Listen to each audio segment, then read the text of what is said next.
And I'm now joined by Puppy and by Black, who will make a quick pre-match interview with me before they head into the semi-finals, going up against each other. We talked already yesterday. You said you're the underdog and they're like probably in favor and that they're your buddies. Did your opinion change so far, or still going with the same thing?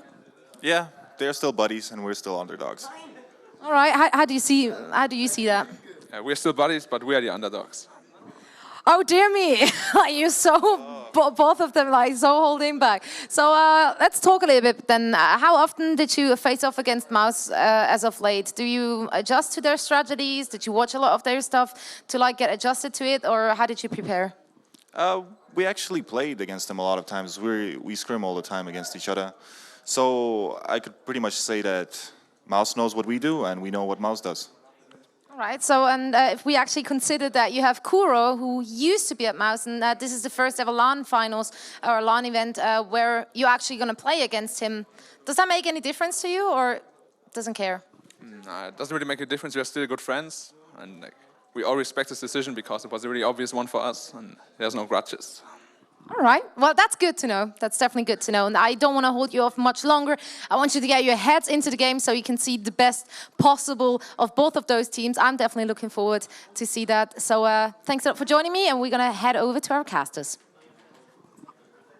Thank you very much, Zoe. Of course, we will be your casters for the first game of this event for mousesports versus Na'Vi. I say event because it is an event. It's the RaidCall EMS 1 Spring LAN Finals. Yeah, and Black, they were just saying it's a grudge-free game. It's good to see. A grudge-free game, man? I want to see grudges. Yeah, I like grudges. Grudges are good. Yeah. Grudges are good, but yeah, it's fair enough though. Like I know the whole decision thing that like went behind the whole kind of thing. So yeah, Kuro going over to Na'Vi, it was a huge opportunity. Of course, Puppy as well as Kuro, they go back a very long way as well, back longer than the mousesports went on. Right. And obviously Kuro was a big essential part of the lineup of mousesports, and it's a big testament to mousesports' strength. The fact they've managed to like pull themselves up. They found their new substitute player, and they still play really good Dota, really well thought out Dota, and that could also come down to Fader. Of course, we were worried that he wouldn't be able to turn up for this event, but he's here. Yep. He's injured, but he's here. And yeah, everything kind of works out nicely for mousesports. They've really found this nice rhythm. Of course, it was really showing yesterday in their game during Alliance. Yes, the only team yesterday to lose a game and go through. Bear that in mind. All the other games were 2-0, so they did well to continue to perform and win the game. So yeah, I'd like to see how they do today. This is going to be a tough opponent for them. The games we saw this morning were something of a stomp. Do you think this is going to be the same kind of thing, or do you think it's going to be different? I'm hoping not. I'm hoping not. The games this morning were definitely, like, I know we were talking about this over our quick snackaroon. Yeah. And that was talking about the fact that it all came down to laning, drafting, and who had the advantage in that one. And for all the games, it was basically rox.kis that took the advantage in all three lanes. Yeah, all three lanes were lost by And the crazy thing is with this kind of lineup is thank you very much, Dandy. The crazy thing about this lineup is that the way that Puppy drafts, he always drafts to win the lanes. Yeah. He drafts to get the heroes he really enjoys. And he drafts to really win the lanes. In Black we trust. Is that the new phrase now? Wow, that's a nice banner. I like that. That looks like it took quite a bit of time. Very impressive. Black, yes. People are loving the man. People are loving the man. He needs to get in the lobby, and then I'd trust him. Later on tonight. There's another banner here. What is this? There's another one that says, in Black we trust. Wow. Yeah, and that's actually being held up by our wonderful guys that throw away free items all the time. Oh, really? Dota 2 Lounge. Oh, cool. So yeah, Dota 2 Lounge. Obviously, mousesports bias. Yeah, definitely. It's nice. Definitely. I like a partisan crowd. You know, you want to see people rooting for a team and getting excited. It's good to see. We should get like little black pets and pieces of paper and just like send them out there so you can like flash up anything you want to. Obviously, like within reason. Oh, and look at this. Here you go. This is the other side of the coin. Na'Vi fans. Yeah, and he points straight to Puppy. He doesn't care about anybody else. He just like clicks on Puppy. He's like, yep, that one. And there's another Na'Vi poster in the background. So I think 2 for 2. Zero Gravity's around handing out his free stuff. I remember at StarLab, they throw these things at everyone's like, signature, just everybody sign it. And it's like, no, see, look at the size of Na'Vi. It's nowhere near the size of Black. That's right. Bigger sign. They're trying to block it out. See, the crowd is getting restless. There shall be fighting. There shall be fighting. And hopefully we'll see that in the game. In a moment, we're just waiting for our last player from mousesports to connect in. As you saw Paisley, because he was the man who was on the phone when they're doing an interview behind him. So yeah, the man has made sure that mousesports guys are comfortable and well refreshed and satisfied with all things in life. Players are all warmed up. They spent a lot of time warming up. So yeah, this morning, in fact, there were players in here. I came in here quite early for the production meeting, and there were players warming up then. Yeah, they've got like a nice little area set up over on the side, so there's all that space to warm up. Of course, a lot of the players don't leave us, because as you can see, so Admiral Bulldog there, got a couple of the other guys from Alliance sitting in the sides. And because actually a lot of the people who turned up today were the guys who were here yesterday. Yeah, committed fans. Well, fans should be committed, one of the two. The dedication. Yeah. Bucky Mad is sitting there from DD, sitting in the back little corner. Yeah, there you go. He waves. He lets people know. What does this say? Oh, go Navi Rangers. So someone started passing out the pens and paper. Black is no longer the only one with fans. Wait, one of the guys with a Navi sign is trying to block one of the other Navi signs. That doesn't make any sense. You guys should be teammates. Competing Navi fans. Like, no, I'm the bigger Navi fan. I'm the bigger Navi fan. And then really, no one's really the bigger Navi fan. All right, so mousesports, not quite sure what's wrong with their computer. Black, what's wrong, man? What's wrong? I look at him. He's not giving me an answer. Headset not working. Okay, there we go. So the man actually tells us himself. That's nice. Fantastic. That's tech support. We can just shout, "What's up?" Yeah. He just shouts back. Yeah. So this is what's called like local help. This is the reason why you do LAN events. Do you ever find yourself at an online event and it's like, we're missing one player. We're missing one player. He'll be here in 3 minutes. Oh. 10 minutes later, where is he? Yeah, like, it would help so much if we just yell at them in person. It's amazing. That's why we do LAN events. That's right. It's just so we can yell at the players. I know one time I was casting with LD, and one of the players got locked out of his apartment. And what? Yeah, he needed to get in there to play, and he had to drive on his scooter for 15 minutes, get his key from his girlfriend, and get back to his flat to get in. And we all had to sit around waiting for half an hour while that happened. There's this thing called a brick that was invented. I thought shimmy up something, you know? Surely climb something, break in. Shimmy up something? I think we got a very different definition of shimmy. What do you think shimmy means? Like you maybe you shin up a drain pipe. Anyway, you climb up a drain pipe. Shimmy is, yeah. Don't shimmy. Yeah, no shimmy. Shimmying up a drain pipe, at least you do it with style then, if shimmy is the definition I know of it. Yeah. What's your definition of a shimmy? Definition of shimmy? It's like a little dance move. Oh, a dance, fair enough. You do a little shimmy. No, I think you're right. Yeah, you're right. You're the Englishman. You're supposed to know the language better than I do. Well, yeah, I never said I could speak English. Well, that's right, because no one in England can actually speak English. Zoe speaks better English than me. It's true. She's got the slang down pat. Yeah, that's true. Perfect. There we go, Black's in. Yeah, Shall we start the lobby? That's the man with all the fans. And we should check and make sure everyone's ready to go. Horse good to go. mousesports. Everybody ready? That'll be the good thing as they put on their, because they're noise-cancelling headphones. Noise-cancelling. There we go.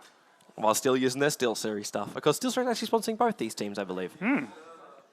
Actually, I say that then, and I realize that there's actually different headsets. I'm like, he's using a Razer headset while there's a SteelSeries over on the side. So maybe mousesports still open for another sponsor. Get in quick. Get in quick while the room on the shirt. There's room on the shirt, definitely. Yeah, that's definitely true. Just as mousesports right now with BenQ, so as long as the monitors are fine, they're all good to go.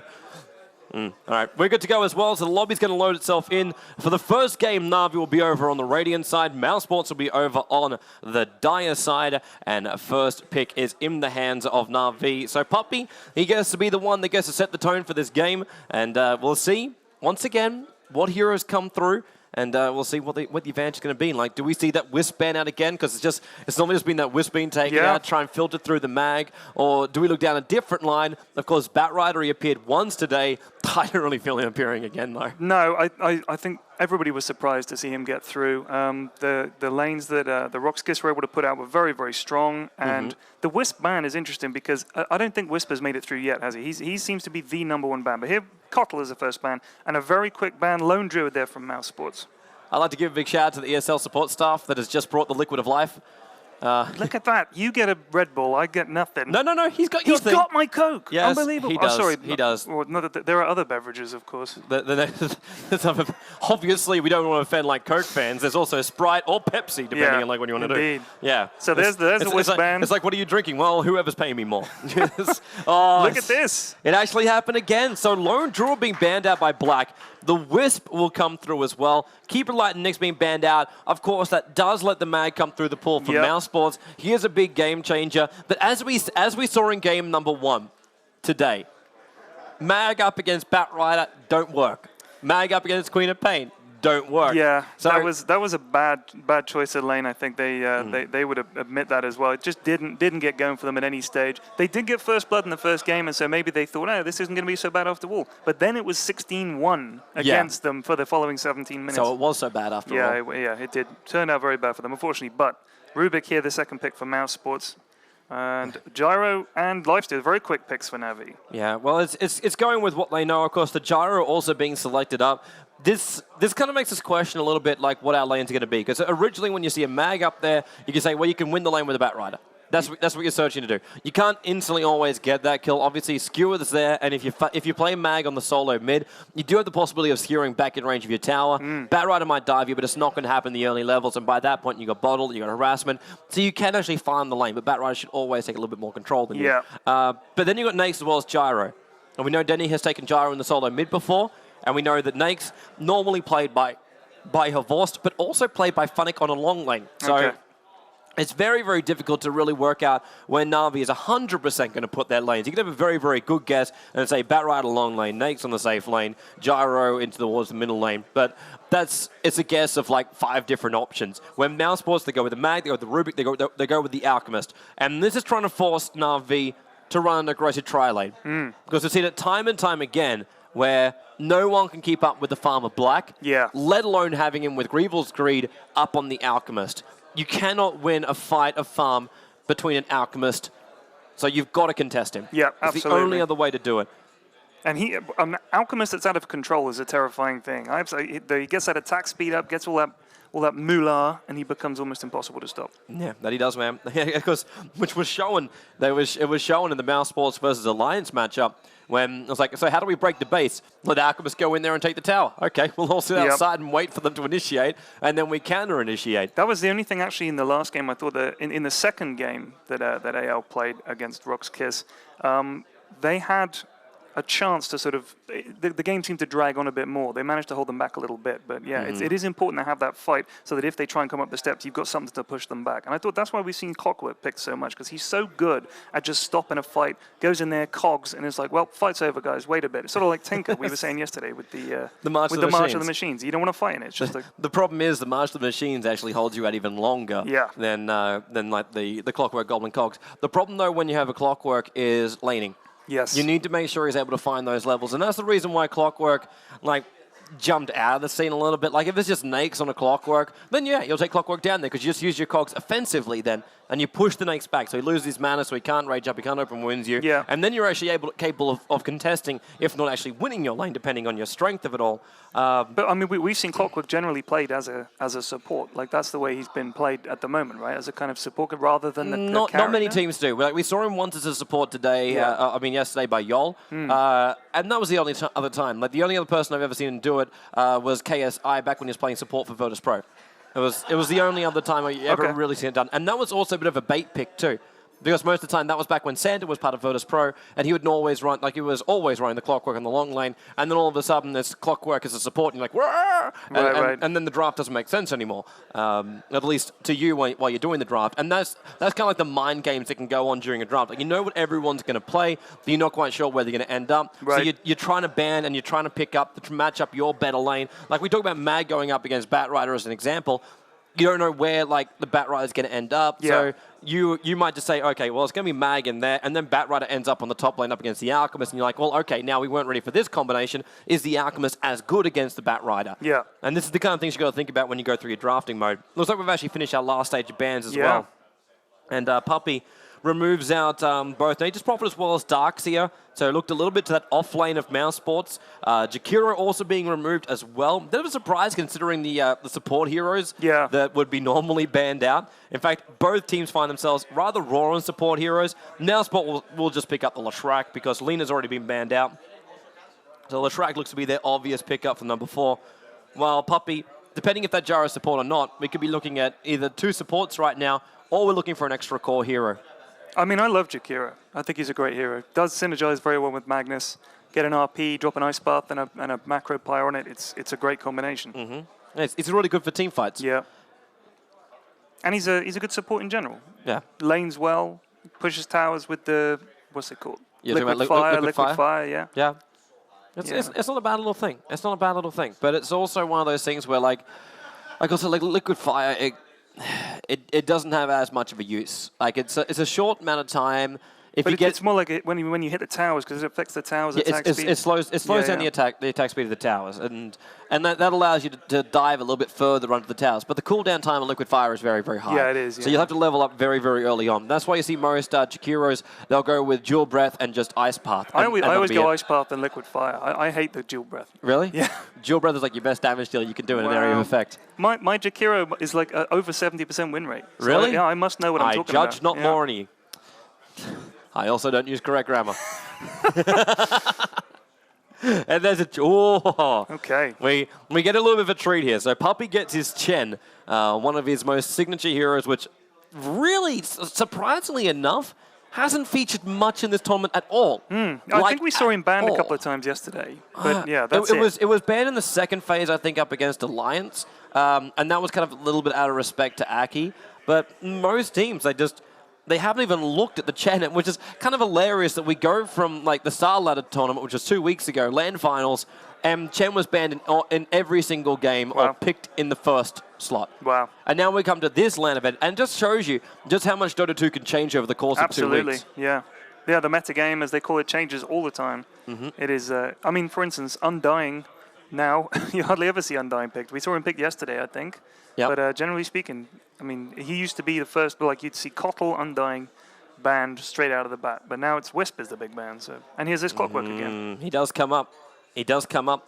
With the Chen, they do realize, like, you're saying 100% right about the defensive Clockwork. And that means he's going to be on the long lane.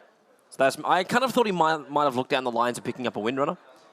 I know I was asking for a Windrunner earlier today. Yeah. One, because she's sexy, and two, because she's also really, really good in the long lane. You know, I've actually spoken to quite a few pros about Windrunner, and a lot of them don't rate her, which I was really surprised about, because a lot of people really do. I think she's kind of there do seem to be some people who don't rate her at all, and I think there are some people who think she's awesome. Well, she used to be like the core hero. Right. Like we looked at her solo mid at some points. We even saw her long lane. And Shadow Shaman is the final one. Wow, Navi. One of my favorite heroes. I love this guy. Mr. Tooth. Mr. Tooth. Yeah, like Dr. Teeth from the Muppets, maybe. Dr. Teeth? I don't remember Dr. Teeth. Dr. Teeth was the leader of the band. He had one gold tooth. He played the piano in the Muppets band. Really? Yeah. I only ever looked at Animal. Yeah, it's hard to take your eyes off Animal. Yeah. It's true. And if you do take your eyes off Animal, it'll come straight back again. It's and PL as a final one. Now this is mousesports almost feeling like a bit of a bait kind of thing, where Alex takes up the role as the Alchemist. It already kind of felt like Black was going to take on the role as the Alchemist, especially after what happened the other day, yesterday that was. But now he gets the PL. There's no Keeper of the Light to couple up with this one, but that doesn't matter. It really doesn't matter. Yeah. He's strong enough. It's not like you need Kotl for PL to be effective. I just can't stand him. I immediately want Navi to win as a result of this PL pick. Really? I hate him that much. I don't think I'm alone in that. Black loves him. Black loves him. If you give Black an ability to farm up, he'll be like, okay, give me space. I'll just keep farming. Let's check out our lanes, though. So it's going to be what we expect. So Kotrika, there'll be the Clockwork going down towards the bottom lane. Fade up the solo mid, going normal bottle rush Magnus. Pass supporting as the Rubik up on the top lane. It looks like Alex, the secondary support, is going to go down, plant down a wall, but he'll be moving up to the top lane as the Alchemist as well later on. And that leaves Black as the final one as the Phantom Lancer, or basically the very, very stubborn Cat. And over to Na'Vi right now. Puppy as the Chen. Phonic taking up the role as the Gyro. So normally the off-lane solo Gyrocopter, as Kuro's over on Shadow Shaman. And that's a nice little combination they can have there. Dendi, he's already built for bottle. Wow, how much damage is he expecting in that middle lane? 30 seconds to battle. I got a funny feeling that's not even meant for middle lane. Yeah. He has 9 tangos up on him right now, and they all came from Puppy. That is something. That really is something. I think we're probably going to see a lot of aggression from Dendi then if he thinks he needs 9 tangos. Look at this Batrider set, by the way. He's got like a purple mask on him. Look at this. It's Rough Rider's mugging mask. It's pimped, man. It's a rare mask as well. Wow. But it's very, very surprising though to see that many tangos. That's a lot. Especially considering most of the time you'll get through 3. Yeah. And then you got your bottle or something at that point. Yeah. Yeah. So you really don't require to have that many tangos. So I would assume to say once the bottle is up, he'll hand those over to Chen or Kuro. Yeah, that makes sense. Yeah. And Havor's at the same time, maybe he's the one be like, okay, well, I'll take some of these. Because Havor's is abandoning the top lane.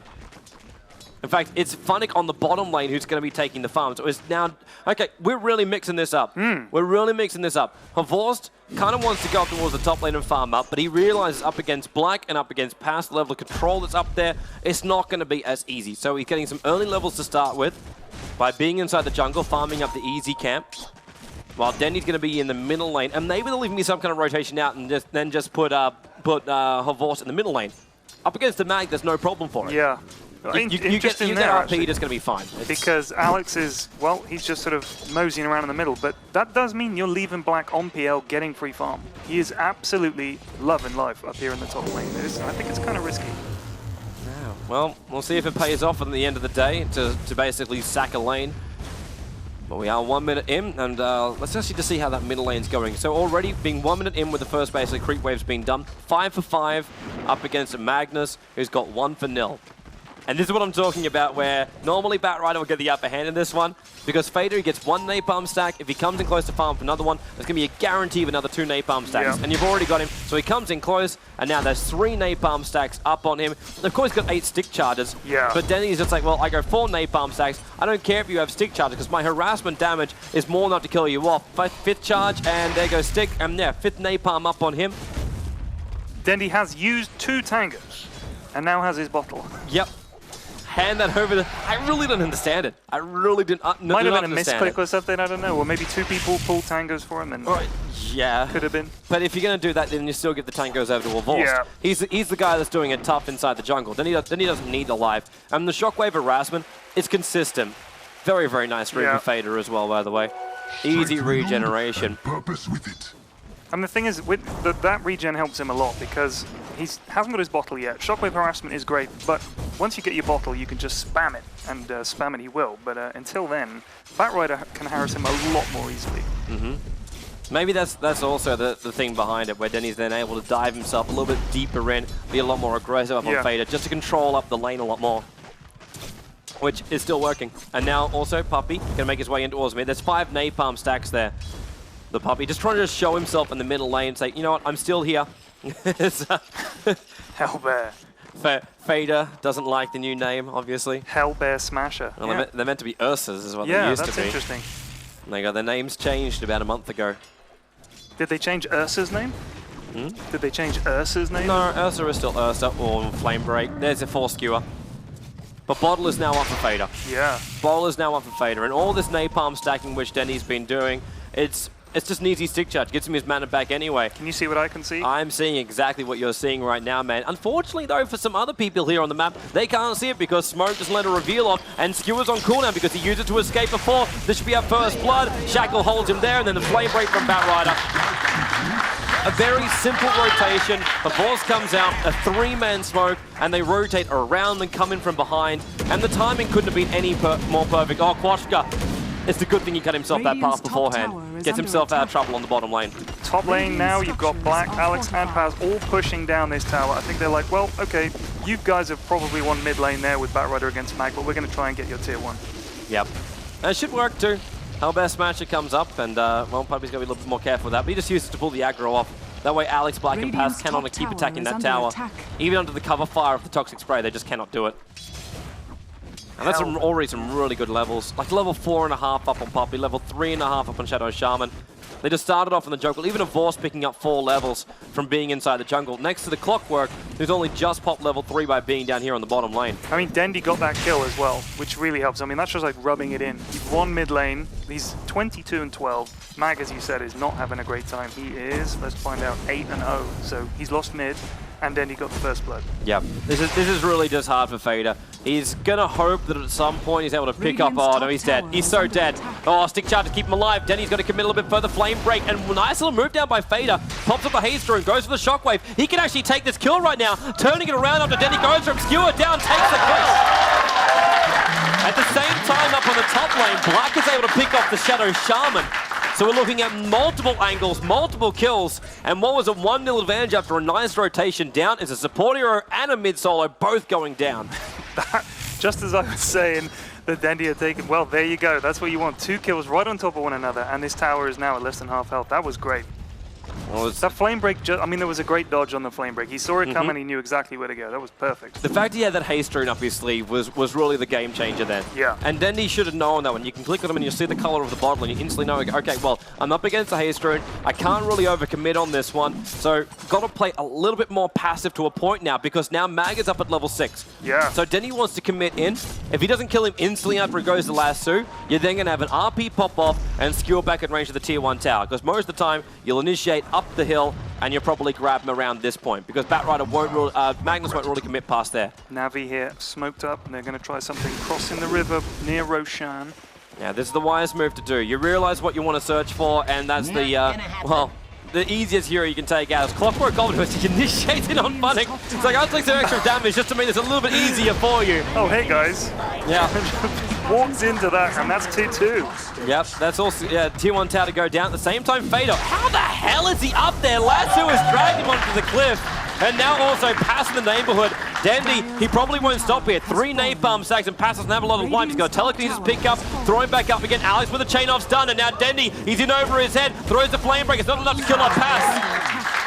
Back and forth already in this game. 3-3 after 6 minutes. But at the same time, though, you look towards the bottom lane. Tier 1 tower went down, and you remember the pushing power that comes out from a Chen. Not just the fact they've got a Centaur here, so everyone's getting their attack speed bonus, but they got the undead army of the Dark Troll. Oh, the and there's undead a tier army. 1 and a tier 2 tower that has now made a fall on the bottom lane, but then Black has taken the tier 1 tower on the top lane, Yeah. and Fader is also finding kills elsewhere. So it's This is a very tight game. The difference in XP is only 1,000 or so. Difference in gold, just over 2,000 in favor of the Radiant team. So Navi are just taking a very narrow lead.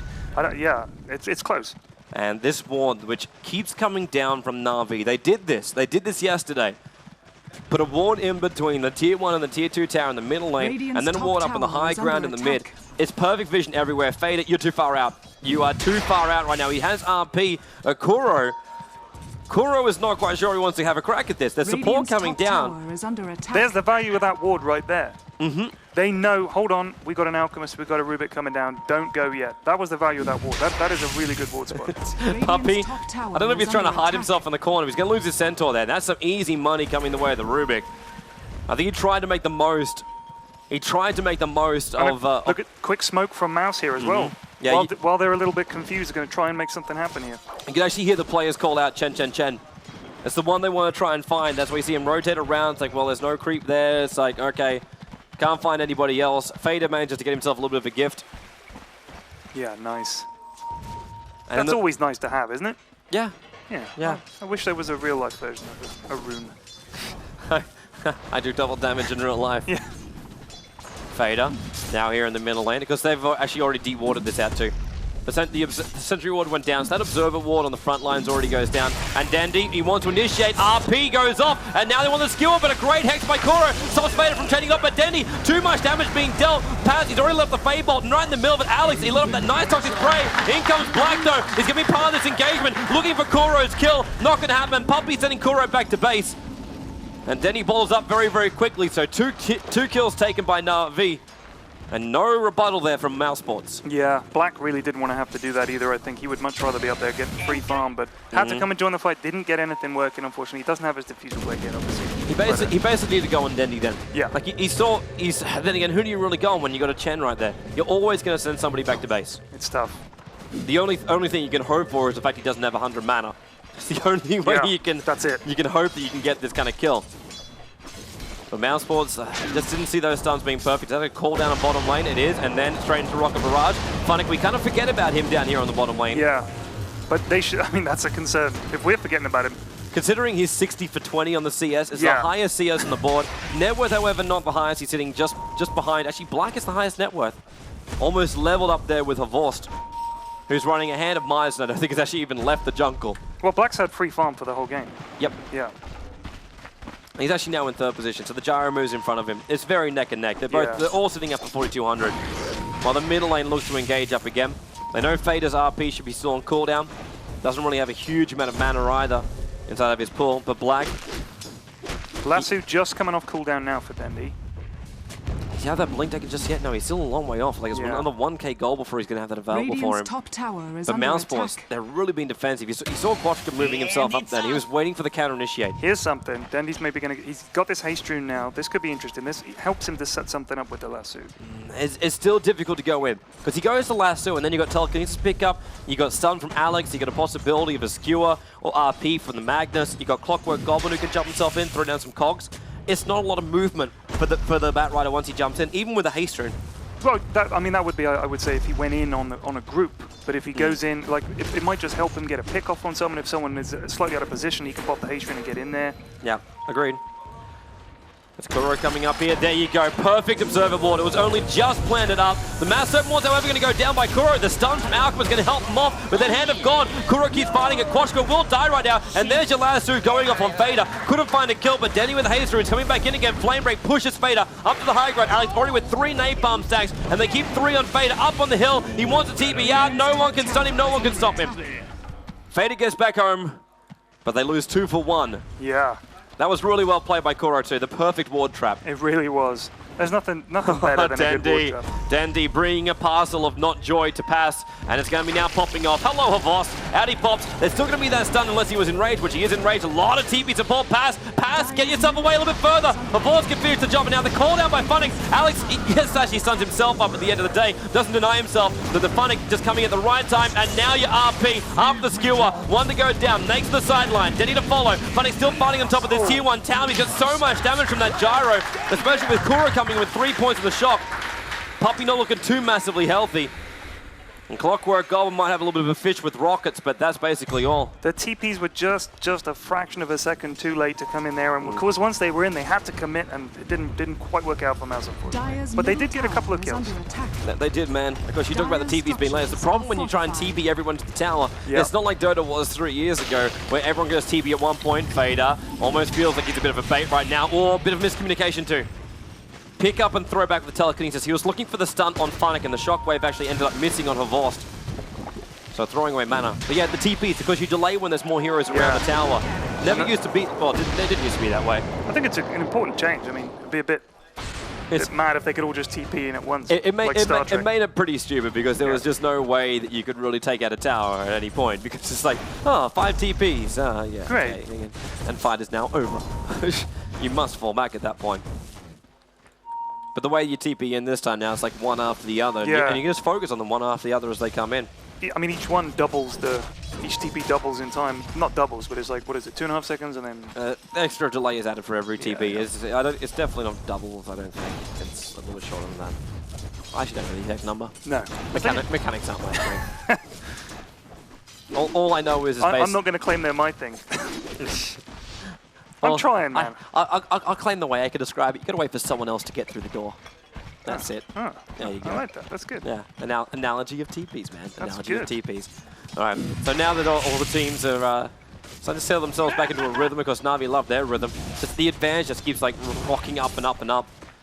Puppy also up at level 8 now, building in towards his mech, but having his 3 creeps, the Hellbear, the Satyr, as well as the Centaur. Yeah. Did you say Dendy's got his blink? Because he's got his blink. I didn't say Dandy's got his blink. He has got his blink. I think that he just popped down here in the bottom lane, get enough farm to get that blink, and then get back into the fight. Surprising though, he TP'd up towards the top lane. Yeah, I thought he might have gone mid. I don't know, maybe he's trying to come out of the jungle and surprise them. Yeah, Kuro, he's very, very cautious about this, and very wisely so. Or maybe there's Dandy. He's got vision. They had vision for a moment there on Fader. Middle tower I think I also just heard the mousesports guy say the word blink, and when you hear that, it's like, okay, beware. Black is TPing now. He's TP'd bot because there's some farm there, but yeah, he's still not going to keep up with this gyro, I don't think. Let's have a look at the current gold. Well, he's got money. Oh, trouble in middle lane. There's a lasso. Dendy actually getting stunned, then skewer away from Fader. Just at the right time too. That flame break would have pushed him back if he just decided to walk. Actually, Gyro and PL are almost even on farm. And the funny thing is though, you look at this and you say, okay, well it's great they've got a Gyro up on Na'Vi, and that's what they're like searching for as far as like high levels of farm to deal with a PL in the later portion of the game. Yeah, absolutely. But you've still got the big problem where it doesn't matter. Like, you need to have at least 50% more farm than the PL if you're going to try and win this in the late game. Because you got PL, then you got more PLs, you got more PLs. Or just keep pushing out, and you cannot stop it. Top lane is going to be brought down, so there's going to be the tier 1 tower taking a fall. Acid Spray not making it as easy as they would have liked. And it'll probably stop Na'Vi from pushing out the tier 2 tower, especially considering Black's down here on the bottom lane. But once Black gets his defusal off, he's sitting at 2,300 gold right now. He's looking very, very good. Wonderful timing on the double walk as well, so he doesn't even take damage from the rocket. Sends the illusion back in a little bit further. But I like his build. I like his build. We've got 4-4, then the 2 up in the Phantom Edge. He realizes right now, fighting, moving is so much more important to him. He'll get the Juxtapose later on when he feels like it's actually a good thing to have more illusions. Fata, aka Broken Hand Gaming, is not really anywhere near a Blink Dagger, and I think he desperately wants one. Yeah, he needs more space. He really needs more space. Denny completely shut him down as far as farm in that middle lane. To this point, he's still 33 for nil. But what Na'Vi did was, Dendy then went and got the farm that he needed for Blink Dagger. He said, give me a couple of minutes, guys. He went bot, he got the farm. I think they need to do that with the mag. Yep. But where? Where does he go? Top lane is where Fate is basically going to head. But he's also going to be here for the middle lane. Because they don't want to lose his tier 1 tower. Absolutely. Losing all the out-of-position towers, especially when your bottom lane is so crippled, it opens up Roshan for Na'Vi to go in. Yeah, this mid tower is too important. You even seen the line now being drawn up here, and that's actually coming up. Oh, blink here by Dendy. Pavor's going to jump himself out. They're going to kill off Alex almost instantly. Very easy snipe off. And now with Na'Vi basically being one hero up. Down goes this tower. Rage stolen by Rubik, but not exactly. Well, I don't think it's going to help in this fight. Well, at least it lets him survive everything. Like, there'll be no damage being dealt to him during that period of time. But the Rubik isn't what they're going to be focusing on, I'm assuming. Nope. But Rubik can cause some troubles, depending on what he's able to steal up next. Yeah. While Black also still causing some troubles on bottom lane. This is... I'm wondering just how good a trade this is. Black now almost 3k gold up on him. When that diffuser blade arrives, Na'Vi start losing mana. Yeah. Heroes like Chen, because you got to remember the Chen rework. The Chen rework, which happened a while ago, but it's still there, where your abilities cost so much more mana. So you've actually got 2 separate abilities now. So you've got... You okay? He's not okay. You have 2 separate abilities now. Called Death. Incarnate. Oi. Test of Fate. Test of Fate. We're going to split between 2. So you got the hero TP delay. That'll cost you 200 to send somebody back. And then get 175 for the nuke. So if you actually want to spend everything, if you want to send people back and try and keep them alive, you're looking at a large amount of mana you got to spend, and then your Hand of God. Yeah. You add all that up, you just got 500 from your last 3 abilities, then add 175 on, and you're basically pretty damn low. Yeah. So unless you can pop off those arcane boots, if you're looking for an extended period of time, if you're even looking to use penitence at some point, it just won't work. And that's kind of like the diffuser blade comes out, you burn off 200, 300 mana, and it can really cripple your Chen. How is he doing now on farm? Let's have a look. XP per minute makes no sense. Current gold, as you said, got 3.5 grand. The thing you're mainly looking for is net worth. Yeah. The net worth is really the graph that tells us the whole story about Gyro and Nex are way ahead then. Compared to everybody else. Look at that. Nearly 8,000 for Gyro. But remember, you got to basically plus like an extra 50% to the PL. Yeah. Because of his ability to replicate himself so easily. I hate him. Which means they need to have the 2 in front. But the next problem is that out of the top 5, 4 of them belong to Na'Vi. That includes the support, that includes the Chen. Looks like Funnick going to be sent back to base quickly as well.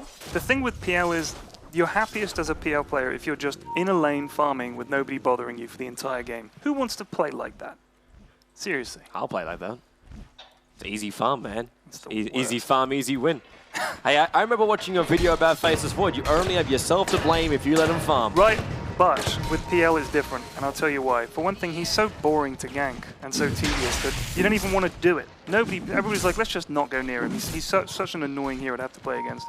Do you know what it reminds me of? Imagine if everybody else is playing poker and the person playing PL is playing patience, and at the end of the game, they just show all 4 straight flushes. Clockwork, gonna latch in the middle lane. You might get you flushed right now. Denny getting forced out over. RP catches 3 in the back corner, but instantly the Magnet go down. Same with the Clockwork Golem pass, looking for a pickup and throw down. He saw Rocket Barrage, most useless ability he could have possibly got. There goes Quatchka, double kill for Funnick. Alex to go down as well. The Force just melting the life points off him. And Black just doesn't want to be involved. No, he is running away, and who could blame him? is under attack. Oh, Navi now going for Roshan. Easy peasy. Black knows what he's got to do. He knows that at the end of the day, even with an Agassi model, even with your tier 2 towers down, with your tier 1 towers down, if he has enough farm, if he has his diffuser blade, if he can get into a heart, he's able to control this entire game. Yep. Because Navi can't split push. They don't have the power to control a split push. And this is always the problem when you go a lineup like this. It's all about timing. The only way to do it is by having so much farm you can buy up BTs on heroes like Gyro. It's the only way to do it. By the way, middle lane's about to die. Yeah. This is going to be from a... Actually, no. Dandy wants room. Yeah. Who could blame him? He's got Nags inside him. DD Batrider with a Nags inside him. Lots of fun. He missed a big opportunity then. Just that small, the decision to go up for the rune. There were 2 heroes from mousesports that were out of position just then. If they caught up one of those, that would be a tier 2 tower and possibly a tier 3 tower because mousesports would have come in to help their teammates. Yeah, I think you're right. And now you see the rest of mousesports able to group themselves up. There's your blink lasso, but then instantly telekinesis pick up, throw down, Cox down too. Alex, a huge amount of damage coming his way. And now they move over to Koshka. A quick ulti down is the last thing he could really do for his teammates. Rubik's on the run, and he'll get himself back inside the base. Puppey, a little bit lower on life mag, showing himself up next to Secret Shop. He's so close to the blink dagger, he doesn't want to let it go. At the same time, Black takes out the bottom tower, keeps the pressure going, but at this point, Na'Vi want to push inside the base. There's a tier 3 tower to bring down, and our game has just been puppied for a moment, but it won't take long. Yes, it has. Well, let's see. There we go. Avort is good. Sorry. Okay. All right, so when we go, tier 3 tower to be brought down. The fortification slowing them down. Black is forced to come back. Yeah. He's got very little mana to fight this one off, but with the diffuser blade, throws out. Oh, wonderfully done from Avors. He popped the rage off, so now there's no illusion. There's nothing to replicate, so he's got to send the double walk illusion in as well. Got to get rid of the mouse 7 wards as well, and now Acid Spray finally is up. This is going to make it a little bit harder. Look at Funnick's life point. He's tanking up the tower with the Acid Spray. Alex still not wanting to go for the concoction. Funnick, he's going to lose this Aegis Immortal. Make charge keeping him live. Puppey is going to send him back. The Lance, there's the kill. They trigger the Aegis Immortal. They get the tier 3 tower for it 21 minutes in. Not quite sure if that's really going to be enough. This is Black has had to TP back for several fights now that he definitely doesn't want to be involved in. As you said, if he can get his farm up, which he's doing pretty well, that would basically win them the game. But he's had to come back for, what is it now, 3 fights he's had to TP back for, and they haven't gone their way. So I think that's been the story of the game for Mouse. Yeah. When it comes to Rax defense, he's got to be there. Yeah. Funnick, he's trying to be this man in the front lines. They're begging mousesports to initiate in on him. Because the second they do, he's got BKB. He'll just turn on the heat and then say, come on, mousesports, bring it on. There's a call down there. Then he is waiting with Avors basically inside. Avors playing no hands gaming right now. Yeah. I mean, this is the power of the blink with the Nags. The Nags bomb, such a powerful combination. And they're executing it. Now Blank's got a small opportunity. He can push out that middle lane now that Na'Vi have rotated up to the tier 2 tower. Na'Vi have done a good job of keeping their lanes pushed out. I think they've done that really well. Yeah. But this is something which you kind of knew was going to happen at this point in the game anyway. Like, the Empower is up on Black. He's really pushing hard here. And then Na'Vi are going to rotate down. But then mousesports, they're also keeping an eye out for this one. We've got one dire ward just over on the side here, so they'll see when they come down. Also spot that courier off on the side, and there's a gem and true side. This is Na'Vi's way of dealing with this. They realize that mousesports is able to keep split pushing with Black as much as he wants to. Whoops, there goes Clockwork Goblin. Top lane engagement. Alex also going to go down. Funnick just standing his ground and bringing him off and pass in the middle of the engagement. He stole Shock and that was it. 3 euros lost for mousesports. I really do not know why they're up that far. Black trying to go on Puppey. He can possibly do this solo. Lances to fly off, diffuser blade charge as well. Hand of God going to be popped off here. But actually, his boss is still killing heroes up on the top lane. I want to say here with Puppey, he's trying to juke this one out. Not going to happen. Finally, Black able to get a kill. But he's basically playing one-on-one while the rest of Na'Vi are taking out his entire team. Yeah, that was some nice blocks from Puppey using his centaurs to block Black. But yeah, Black able to get the job done. But you know, I don't think it's going to make a difference, to be honest with you. This is really just getting. The grin from Dendy as the Clockwork ulti flies out. But the Observer Wolf, the Radiant side, saw it coming out. That might have actually, even that small little smile, might have revealed the fact that there's actually vision there. Yeah. But really right now, Na'Vi, they like to play mind games. When you're 17,000 experience in front and 20,000 worth of gold in front, you're going to say, yeah, mind games galore, man. I want to play with what you think we're doing.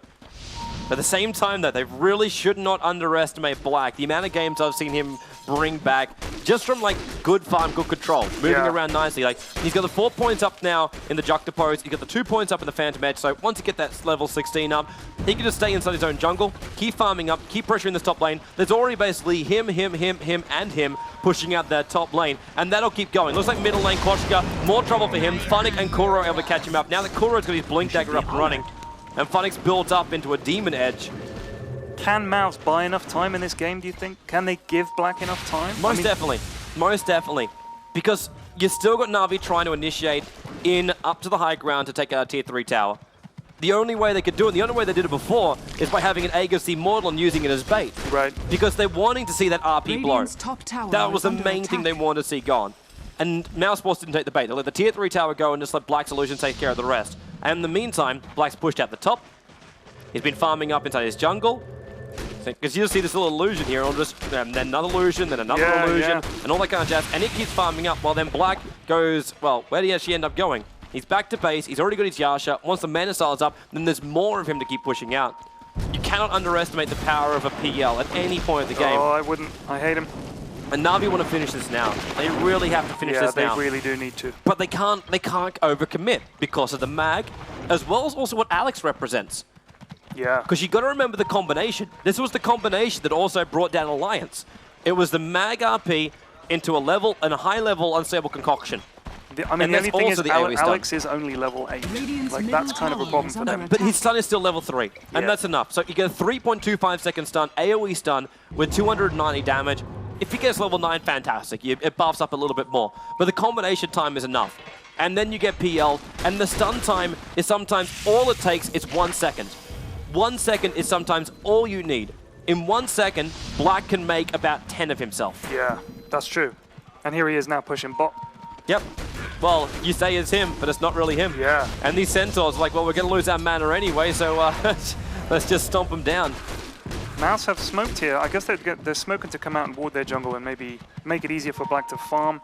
I don't think they're looking for a gank here. I'd be very surprised. They're looking to control resources. Yeah. That's what they're looking for. They know that there's been this never-ending hunt happening from Na'Vi, so they move themselves out. They might find some kind of opening. They might find a hero to kill off. And in the meantime, too, if they're starting to do that, if they're adding pressure inside their own jungle, then Black has more space on the offlane to keep those pushes coming. Dendi, wow, really? Bottom tower is under attack. They need a creep wave to do this, and there's one. They might be. There's fortification though. In comes the lance, and that's not a real one. Horse jumps out, but the fortification's got to go. Fortification must be used right now before they lose the melee racks. Funnick's already cleaned up the creep wave. And you can see Denny looking for a blink lasso. Black has come back for this one as well. Yep, he had to. He needs to make more of himself quickly though, and this creep wave might give it. He's not getting those chances right. We got blink on mag. RP is obviously on cooldown. Oh, sorry, off cooldown. Yep. And it forces Na'Vi to play very defensive. So one person will walk up to attack the racks, one will sit here, one will sit over on the side here, one will sit down here, one will sit over here. No matter what happens, you can't RP everybody then. It's just not possible. That's also hugs and kisses. But the mag wants to go. Like, they're even baiting it with a Vorst and Kuro that were grouped up. Just a massive wants to go down. There's your blink in lasso. Who do they get? They got the Rubik of all people, but he's still up alive. Goes after will go, but Diffuser Blade comes out, and now Funnick. He's taking down the racks. Big RP. 2 to be caught. Skewers up, and it's a Vorst back in range of the tier 4 towers. Vader, though, taking way too much damage. Same with Kochka. There's just too much damage, too much life coming off here from Na'Vi. And Black even being hunted over on the side. Yeah, the gem on Dendi is a great move. They just can't stop it. And with the Monkey King bar fully done on the gyro when they come in, having those extra stuns, having that huge amount of damage, they just eat through the life points of the mousesports lineup. So 25-8. It's just perfect execution coming off here from Na'Vi. Their timing was right. As I said, they had to win this early on. They had to take an advantage, and the racks they just took. Yeah, well, they've done it. They're 25-8 up. They've taken out the mid racks. So yeah, I think they're on course at the moment. Because Black is, well, he's getting a bit of fun, but he's not doing what he wants to do. Is what you were saying earlier. He wants to be out there pushing lanes. But look, he's going to have quite a slog to get there and push lanes. The main thing, which is just destroying mousesports, is the fact that they're not getting their combo. That's all it is. Well, it's the picks from Dendi. That's the problem. You get blinked in, you get lassoed. Na'Vi can initiate so much better. Like Dendi took the Rubik of all people. He took the Rubik out of everyone he possibly could have taken. And then Mag is like, well, I can still jump in right now, but one of my targets is going to be Rage. That managed to wear off. And the other one, well, we got BKB. Yeah. And that's just like, well, I can't skewer him back in range of tier 4 towers. And even then, Havorst just turns around and attacks him. He's got Armlet and Diffusal Blade up on Havorst. And that was what was he looking? That is what he was looking for, because the Gozet was there. It's like, boom. It's like we were saying yesterday, that having Gyro and having Nex, they're just hard to kill. So even if the rest of the team, we got the Shadow Shaman, and oh man, we got the Batrider, but then you've got you've got to worry about BKB Gyrocopter, you've got to worry about Nex. It's very tough.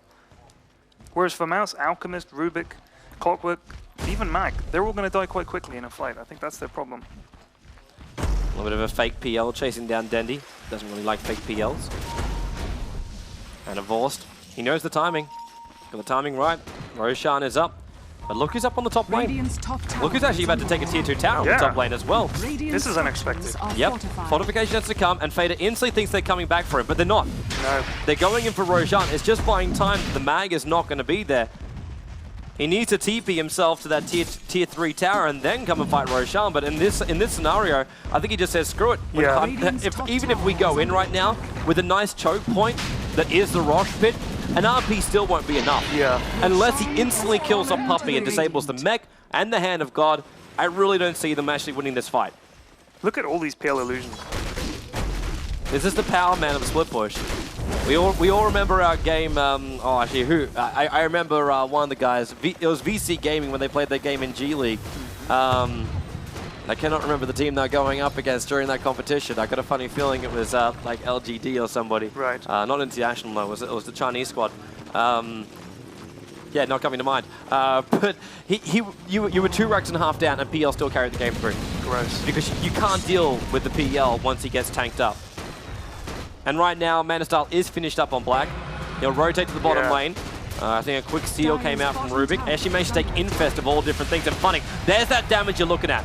Manastyle Illusion's also coming in. Alchemist, a nice 4-star. Gets himself down to the low portion of the ground. Havorst still want to finish off the tower, but cannot finish the job. And now Dendy, he's really in a bad position, especially when he's already popped up Medallion of Courage. Clockwork latches him. Kuro jumps down, needs that Hex of the Shock. Dendy, he's Diffusal Blade, brought back down again. And now Black, he takes one hero, and the RP! 4 called out! Na'Vi getting destroyed, but no, they're not. Havorst just turns. Havorst stays alive, and it's a double kill for him. Funny comes back up again. And that's going to be bottom race to go down. You couldn't have asked for a better RP. You could not have asked for a better RP. Incredible. Incredible. Yeah, but they just didn't have the follow-up. No, they couldn't kill. They needed to kill a Puppey. They needed to kill a Puppey inside that RP, but he got the mag charge off. The Hand of God went off. Havorst was armlet toggling through all of that as well. Thank you. Now here they are, pushing the top racks in as well. Yeah, Black still wants to try and fight this Diffusal Blade out in front. He knows he can take these kills. Alex comes in, but instantly being stunned up and instantly destroyed. The double Centaur Stomp, but he TP'd in front, and then Pass also TP'd and instantly turned into a chicken. That's meant by a distraction for Black. Skewer goes a bit of a stray there. Fate is going to go down, and this is going to be GG in a couple of moments' time. Black knows he cannot stop this anymore. Havorst will initiate up on Black, running away. Kuro, well, he had no mana for a shot. If he did, he would have won nice last year by Kochka. Maybe they can catch Kuro here. The 4-star trying to help him out. Havorst being sent back. They're not going to be able to hold him there. Puppey should be able to escape from this one. Kochka trying to catch up to him. Puppey, of course, can't send himself back. Yep. And now he's like, well, I can go Cogs. And then Denny says, well, I can do this as well, but then maybe I can't. Had to fly around the Cogs, Blink Dagger off cooldown, Flame Break, trying to force him around, but Kochka walks off the side, and then, okay, so Penitent Man will not pass. Lasso, push him up on the cliff line, and Dendy is just playing with him right now, enjoying his time up on the top, and the Firefly kills him off. I was going to say that like a cat with a mouse, but that's too, Cat with a ball of string, it's like throwing it off the cliff, pulling it back up again. Takes forever to wind a ball of string I've back avoided up. making puns about mice. Really? Yeah. Dire's middle tower. Puns are low. It's because they got, like, Devil Mice are okay. And look at this now, even if Black does get out and push a lane, look how all the lanes are pushed into their base. Like, he can't do anything. Well, you say that now. Okay, yeah, he's pushing this pretty quick. I'm still going to say, with this momentum of PLs on the top lane, that will actually reach the tier 3 tower. Yeah. That's the problem that Na'Vi still face. That throughout all of this, throughout everything that's happened, is still the possibility. Havors, it really is going to solo Alex here. Oh, man. 4 hits, 5 hits it actually took him. I mean, this is the thing. Alchemist, what level is he? Level 9. You know, it's not, and same with the Rubik. They've just had no chance to get out there and get some levels and some farm. Havos is level 19, 13, 1-8. He's been clutch in these fights. Wondering if PL's going to pick up that Reaver already. Black will look for it. Now Havors wants to get himself out of here. Rage is up. Black will keep chasing him down. Diffuser Blade's going to be available in a moment. Turns and now around. Fader, he just used the Abyssal, but then a pickup, throw away. Fader skewers away. And Havors overcommitting himself here. But this is what Havors does best. Lance is now gone, and they blink up to kill him off. And that is a big kill. 771 gold for killing off Havors. Huge. He was 13-1, man. He was 13-1. And that's money that went to Black. He's now got 4K gold up on him. That is a recipe short of a heart.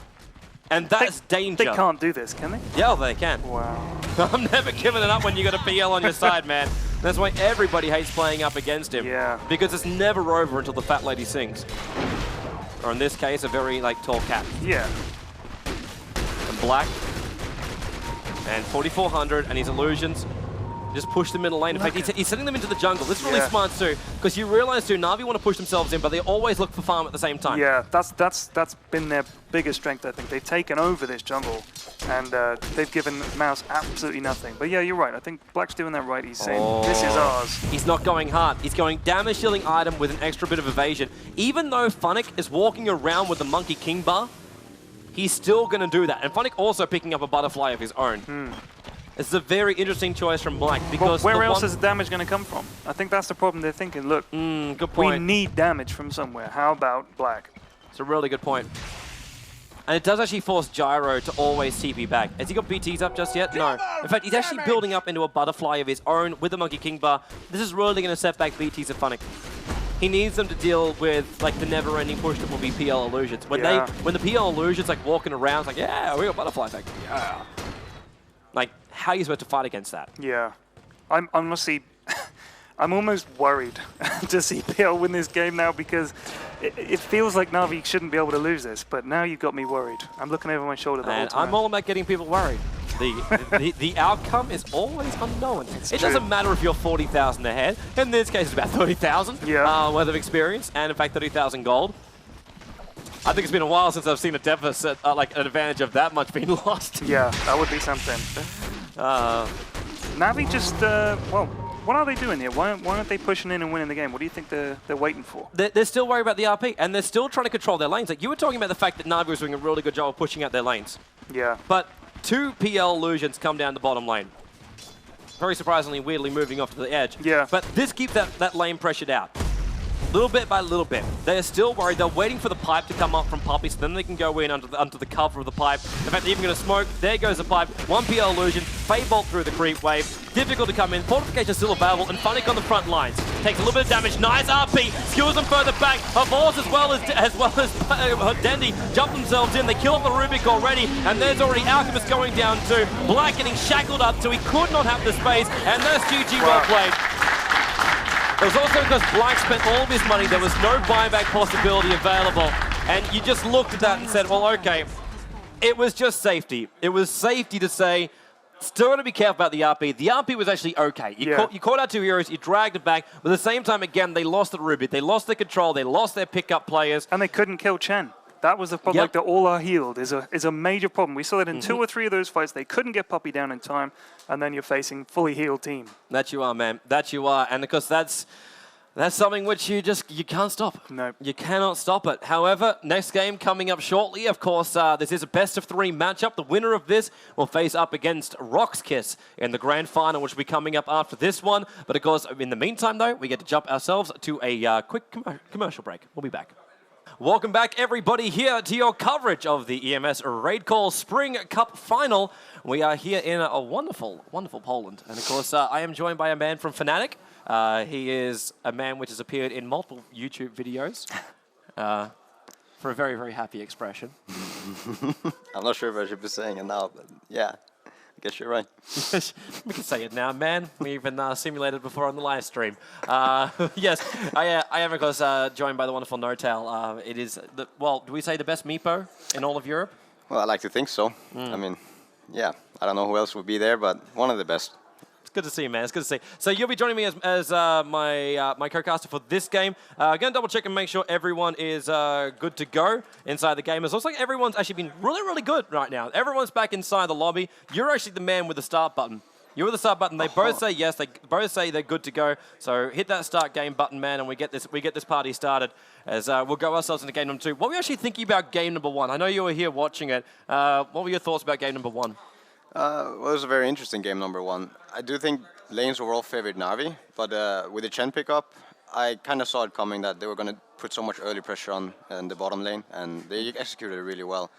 But there were some really nice plays coming out from both teams. Mouse Fata on the Magnus getting a kill on Dendi, and there were some kills going on early, even though it might have been a stale kind of game, but it turned out to be a really interesting game, and I think, yeah, showed good plays by both teams. It was weird to see the Chen come through though, because I was talking at the end of the last match, saying like during Starlight, because obviously you were there, like Chen was every single game. Chen was banned or picked up in almost every single game. In fact, no, in every single game. But here, it just like, what's happened to Chen, man? What's happened to Chen? Well, it changes every time, every tournament you play. That the whole how heroes are valued. And during Starladder, Mag was still really high, but in this tournament, like at least day 1, Mag was probably the highest valued pick. Like you want to get it, you try to make trades to get it. Obviously, Wisp is still like never always banned, but yeah, Chen was kind of faded off in this tournament, but it's still a strong hero. Kind of surprised they picked it on Radiant, since usually when you see the Chen pick up, it's on Dire. Yeah. But in this scenario, though, we're going to go into our draft, so you can see it up on your screen right now. So Wisp, once again, not a single game, man. Not a single game will he ever come through. But Batrider, though, we saw him appear in the last game. Of course, we saw him appear in another game, which we don't want to relive. Yeah, but like even Batrider, like it's so hard to play up against. Puppy's going to remove him this time around because he doesn't have first pickup. But Lone Druid and Wisp, we open up the pool again. So we've got the Nyx open, the Magnus is also open. I know I can probably reveal it. Like Puppy was telling me, that he doesn't really care about much as long as he gets the Mag. Like if you get Mag, he'll take Mag over basically anything any day, because he always feels it's always going to be stronger. Yeah. Well, last time didn't. Yeah, mousesports had first pick. I mean, Na'Vi had first pick last time, and they picked Bat first, right?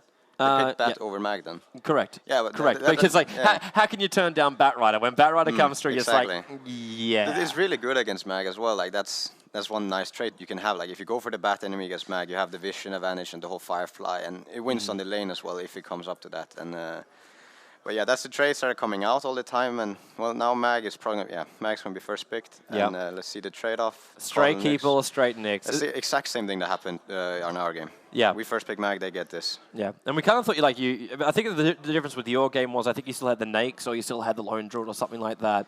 We got rid of one. I think we got rid of. Yeah, Lone Druid. No, we got. There was one that was missing, and there was one that you picked up. Yeah, exactly. I normally have a reference screen on my side. If I do that, then everyone at home won't see the draft anymore, so I won't do that. But yeah, it's that combination though, which you can get with the Nyx, but with the Nyx as well as the Keeper of the Light, it kind of always feels a little bit interesting when Puppy does that kind of stuff early on, because normally I'm sitting here going, well, Nyx, it's possible he'll run a solo mid, and it never happens. To pick the two supports straight from the start, and then like you leave your course to the end. And mousesports come back with Rubik Gyro, so you're feeling so much team fight already.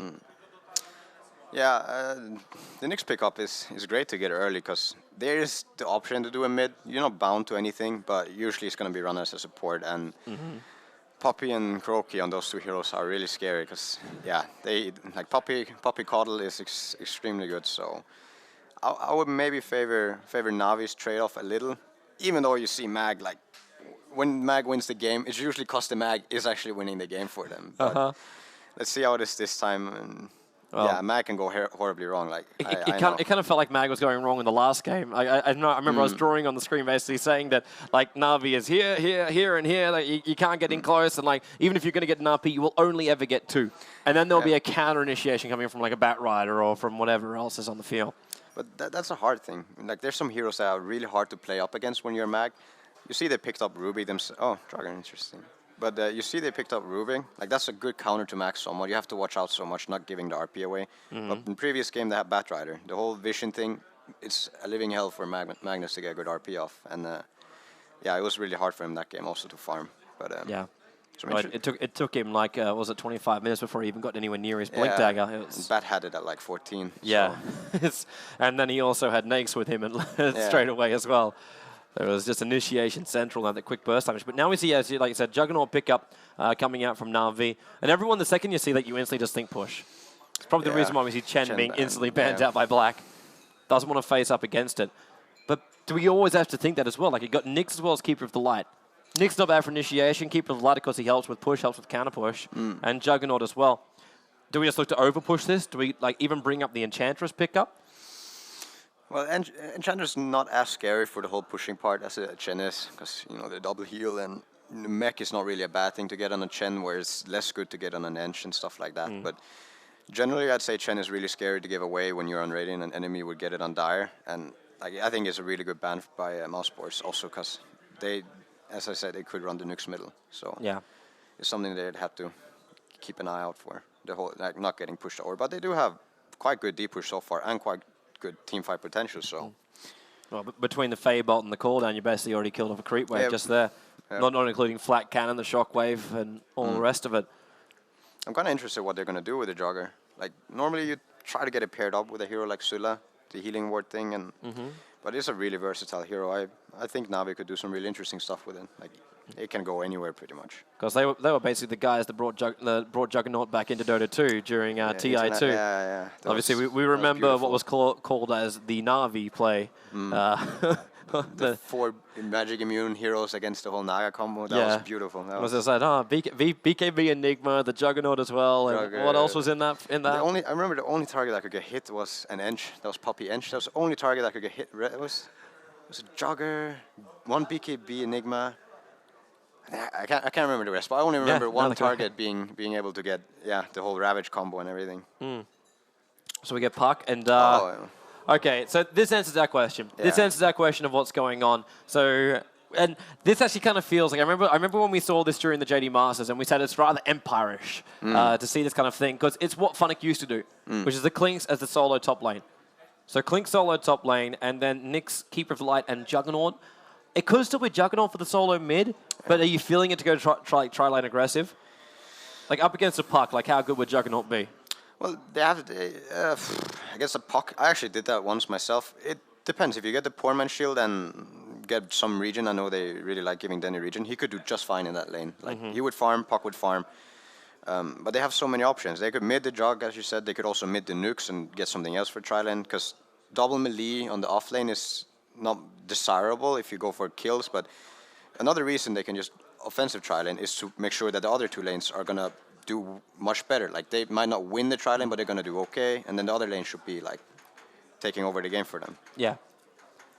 And actually, hey, you got me really thinking now about that Nyx in the middle lane, because Nyx up against the Mag and let the Puck, because how well is Mag going to do up against the Clinks? He doesn't want to go up against that. Yeah, it's going to be interesting. Actually, even Puck, like, Puck is just going to melt. Like, you can phase shift 1, Searing Arrow, and then you got another 5 flying at you, and the Undying comes as the last pick up here from mousesports.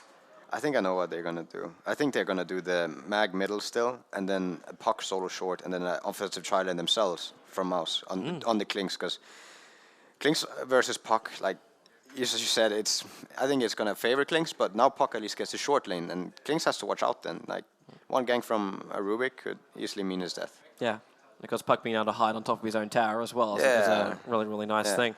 And it's not easy for Clinks just to bring his support items down, all that other kind of stuff he wants, or even for the rotation to come up from the bottom lane, which I've always kind of been like looking out for. You look at that top lane solo, he's just like chilling himself up there, can't get a quick advantage, and then one person TPs off the bottom lane, comes in that tier 1 tower while the creep was slightly pushed out.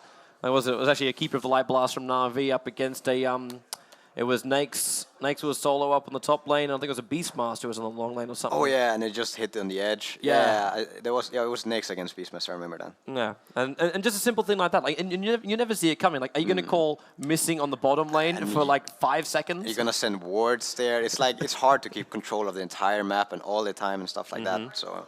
Ooh, that answers our question as far as who's going to be in the middle lane. So Storm Spirit, and it's instantly picked up by Dendy. Funnick for the Clinks. And then you run through the rest of them. So Kuro will be up as the Nyx Assassin, puts Puppey onto the Keeper of the Light, and then Havors as the Juggernaut. It looks like they're not going to do their little funky kind of thing, which sometimes Na'Vi will do. And that is the, I pick up this hero and then switch to this style of hero. As we jump to the camera right now, zero gravity is a computer, which always concerns me. We were talking last night about the fact that all Na'Vi's computers work perfectly until zero gravity touches it, at which point everything just breaks. Yeah, I'm not sure. We've been pretty lucky with our PCs. Like usually there's always PC issues on LAN, but we didn't have many issues this time. But every other team seems to have some issues. I mean, it's a matter of like luck and unluck, I guess. Not sure. Yeah, you're absolutely fine. I remember Starladder was always the middle keyboard. The middle computer keyboard was always like, it's not working, it's not working. Something's not quite right here, something's not quite right. Let's actually run through the rest of the mousesports lineup too. Because, well, Pass is the interesting one. Because he's on Rubik. So we've got Kochka up on the Magnus, puts Fader for the solo mid-puck, Black as the gyro, so farming hero that carries all games, so no surprise there at all. And then Alex is the final one. But just the fact that like I'm looking at Kochka up on that Magnus. That probably means it's going to be an offlane mag then. You're going up against Klinks. I'm almost wondering if they're just going to swap the heroes.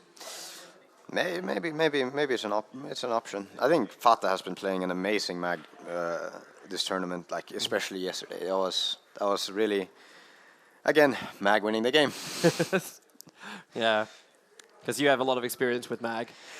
Yeah, well, we wish we could run it that well, but we can't. We seem to when we try, we seem to always do something wrong. But some players really run that hero exceptionally. So I think we're still classed like S4. It's probably the best solo mag in EU right now. I'm looking at you, S4. Secret 4. As the rest of the Alliance side gets to sit over there.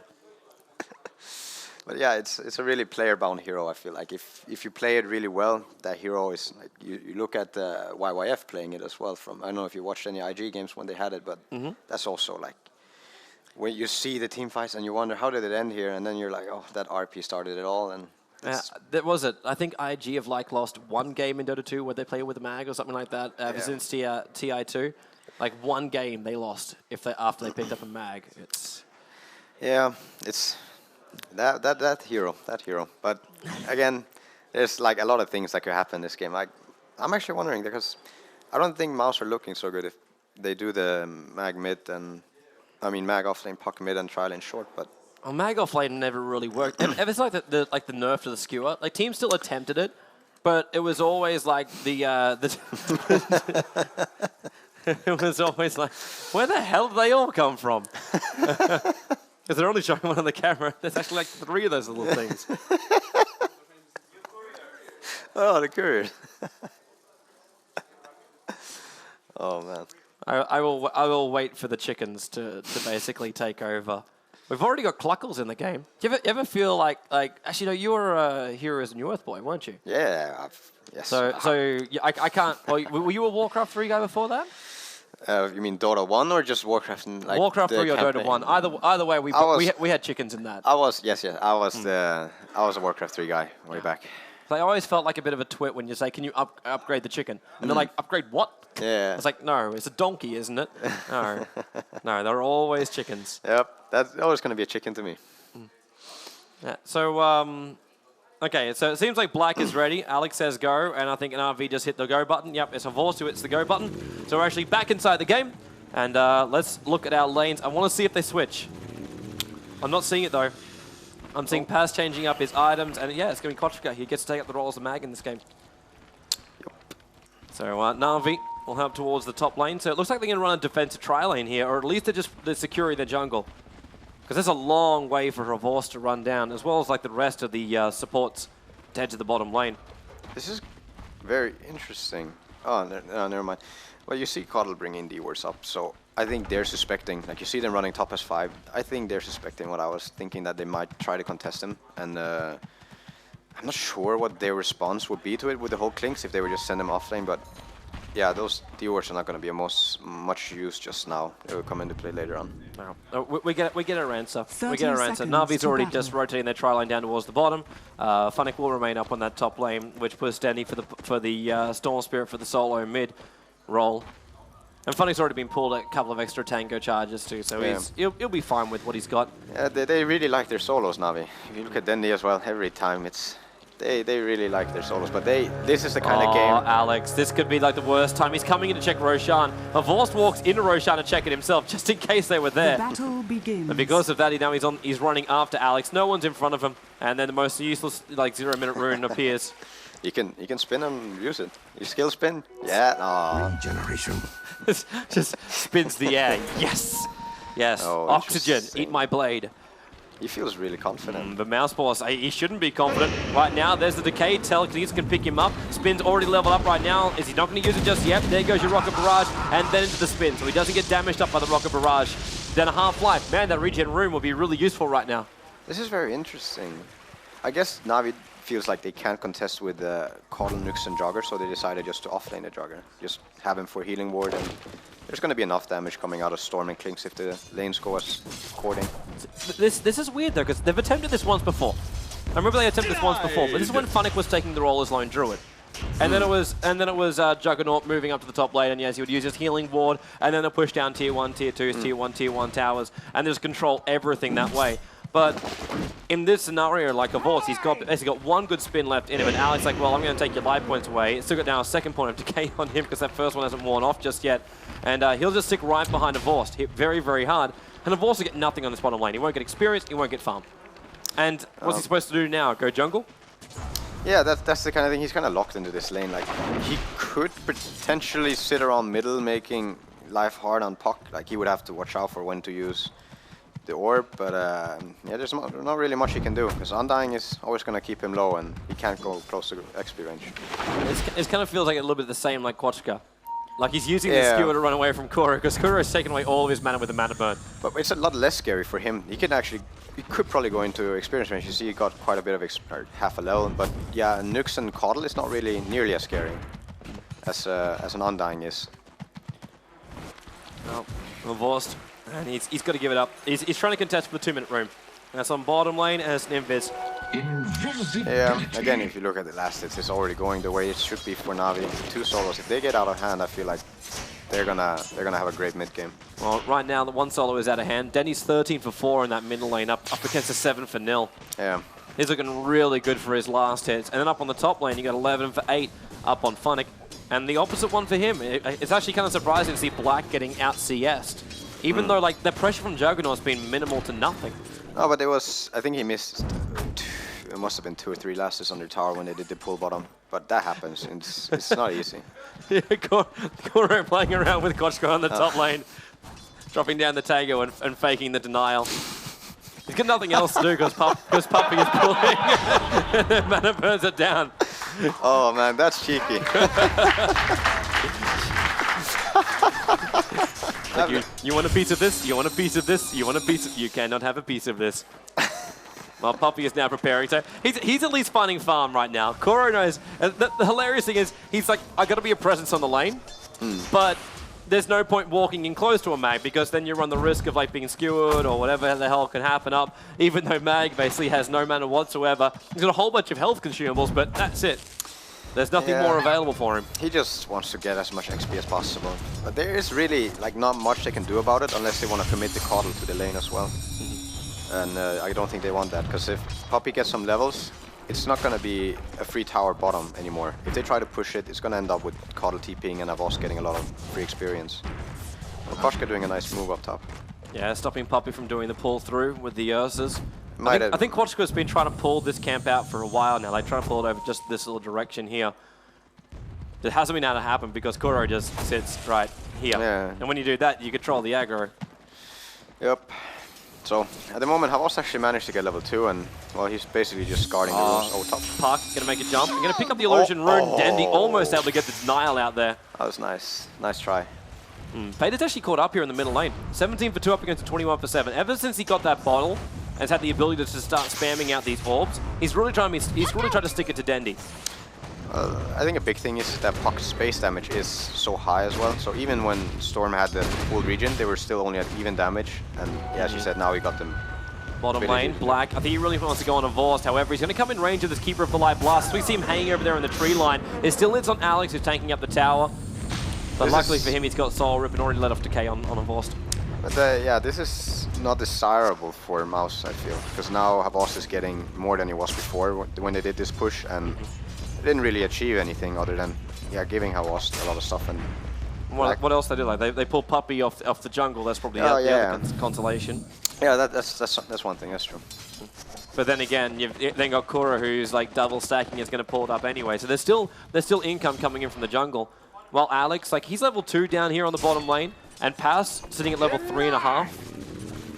Yeah, I feel like it's important for Ruby to get levels this game. He should mostly be doing the pulling, and Undying should be able to keep a Jogger out of the lane on his own. Pass, pick up on a Vost. Going to try and force out that spin from him. And a Vost does come up a lot of damage from there from the Rocket Barrage before he goes for the spin. Cooldown as well going to be used. Fadeball can fly. There goes the spin, but he still gets a slowdown from the cooldown. He's a long way away, and Pass needs a Fadeball, needs a vision. Vost salving up, but he's still going to go down. There's your first blood.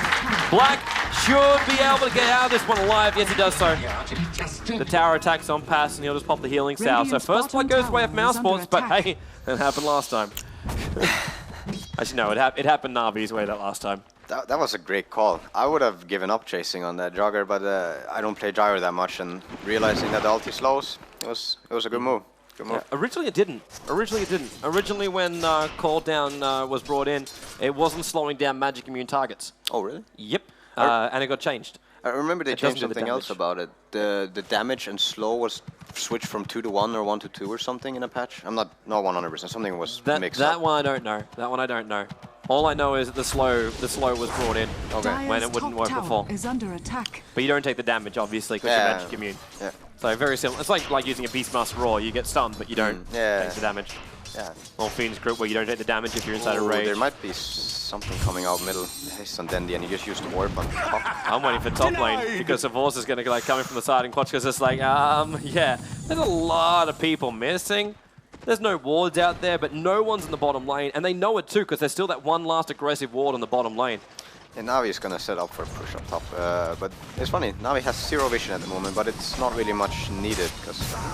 You just pop the healing ward and just walk in. If they're going to make themselves visible, then you deal with them then. Yeah, I mean, you have 4 people in one lane, they're not going to get ganked by anything, so... And then there's a Storm middle who's really hard to kill, so the vision is not really needed at this point, but that's just a funny thing. Oh! It looks like Pass is trying to kill up middle lane. He's sticking it around here. At the same time, Kochka's able to pull that creep wave aggro off the top tower, and Navi taking up the town with the healing ward, so the catapult's not going to go down. And they try and force Kochka back a little bit further again. Is that now a 5th hero? Yeah, it's Dendi coming up towards the top lane. So if mousesports are going to bring any kind of supplies, they're going to bring their entire team. So I'm already hearing, well, TP's going out. That's actually, Keeper of the Line heading down to the bottom lane. That's so much given to a Coddle, and the whole push was just denied, so that was a really good trade for Navi. Bottom tower they take a T1 tower on the top lane, Keeper of the Light gets some nice levels, up to level 5. But then at the same time, Fader was still getting some more space in the middle lane. Like he's now up to 36 for 10, he's out CSing Dendi. Because then he rotated up to the top lane for no reason. Like he didn't find anything, he was searching for a kill, he was hoping for some kind of engagement. That's going to be a big factor for them. That's going to be the puck getting the Bling Dagger, because silence against Jogger and Storm would be key for setting up those kills.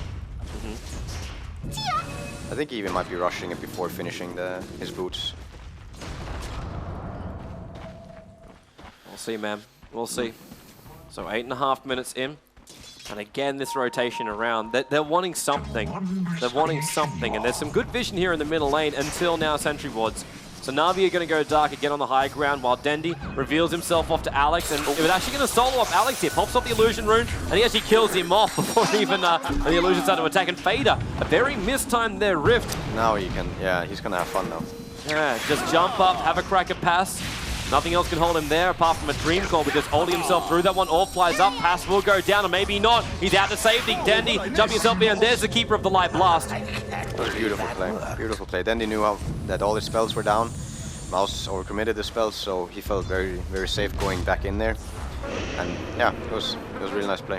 Also nice use of the terrain too, just jumping up and down. Of course, mousesports lose the vision when they go up and down all the time. Yeah, also getting out of range of tower and everything, so it was really good play. Orchid almost finished, and Klinks now as well, topping the last hits, and I'm not sure if he got the last hit on the tower actually. Yeah, he got the last hit in the top tower. Okay. When it went down. So I did focus the gold to him. Denied! Yeah. But imagine what's going to happen when when you're capable of getting 2 Orchids up in the field for Na'Vi. So both Puck and Mag both going to get stance before they're able to initiate. Yeah, that's also gonna be something for them to deal with. That's not gonna be fun to be a Puck against this. But at the same time, do we look at Black on the bottom lane? Like, Puppy TV's down here to stop the pressure on the tower, but I'm more thinking about his farm. Like, he's walking around with treads and got 2.2k gold. Obviously, feels going to be a bit of a Shadow Blade coming out from him. Like, what's going to happen when Klink starts rotating with the Orchid? Is he able to shut down the Gyro before the Shadow Blade? It's a bit scary going for the Shadow Blade round, because if Storm picks up an Orchid or gets anywhere near, even before that, he would still be able to almost solo the Gyro just with dust on him. Radiant's top So tower I'm not sure if is he's under going to go attack. down the Shadow Blade route. It might be going for lifesteal and BKB and eventually Satanic Divine or something. I'm not sure. We'll see. Well, BKB would be a nice option as Oh, well. bottom. Park now bottom lane, worth the Puck holding, maybe not. Dendy gonna jump out, instantly silenced, locked in position. Now Dendy, no, maybe not. He jumps himself away, 77 HP, bottle charges up quickly, and then another quick jump out past the tower. Stunned by Kuro, mana burn as well. Alex want to get back in range of the tombstone.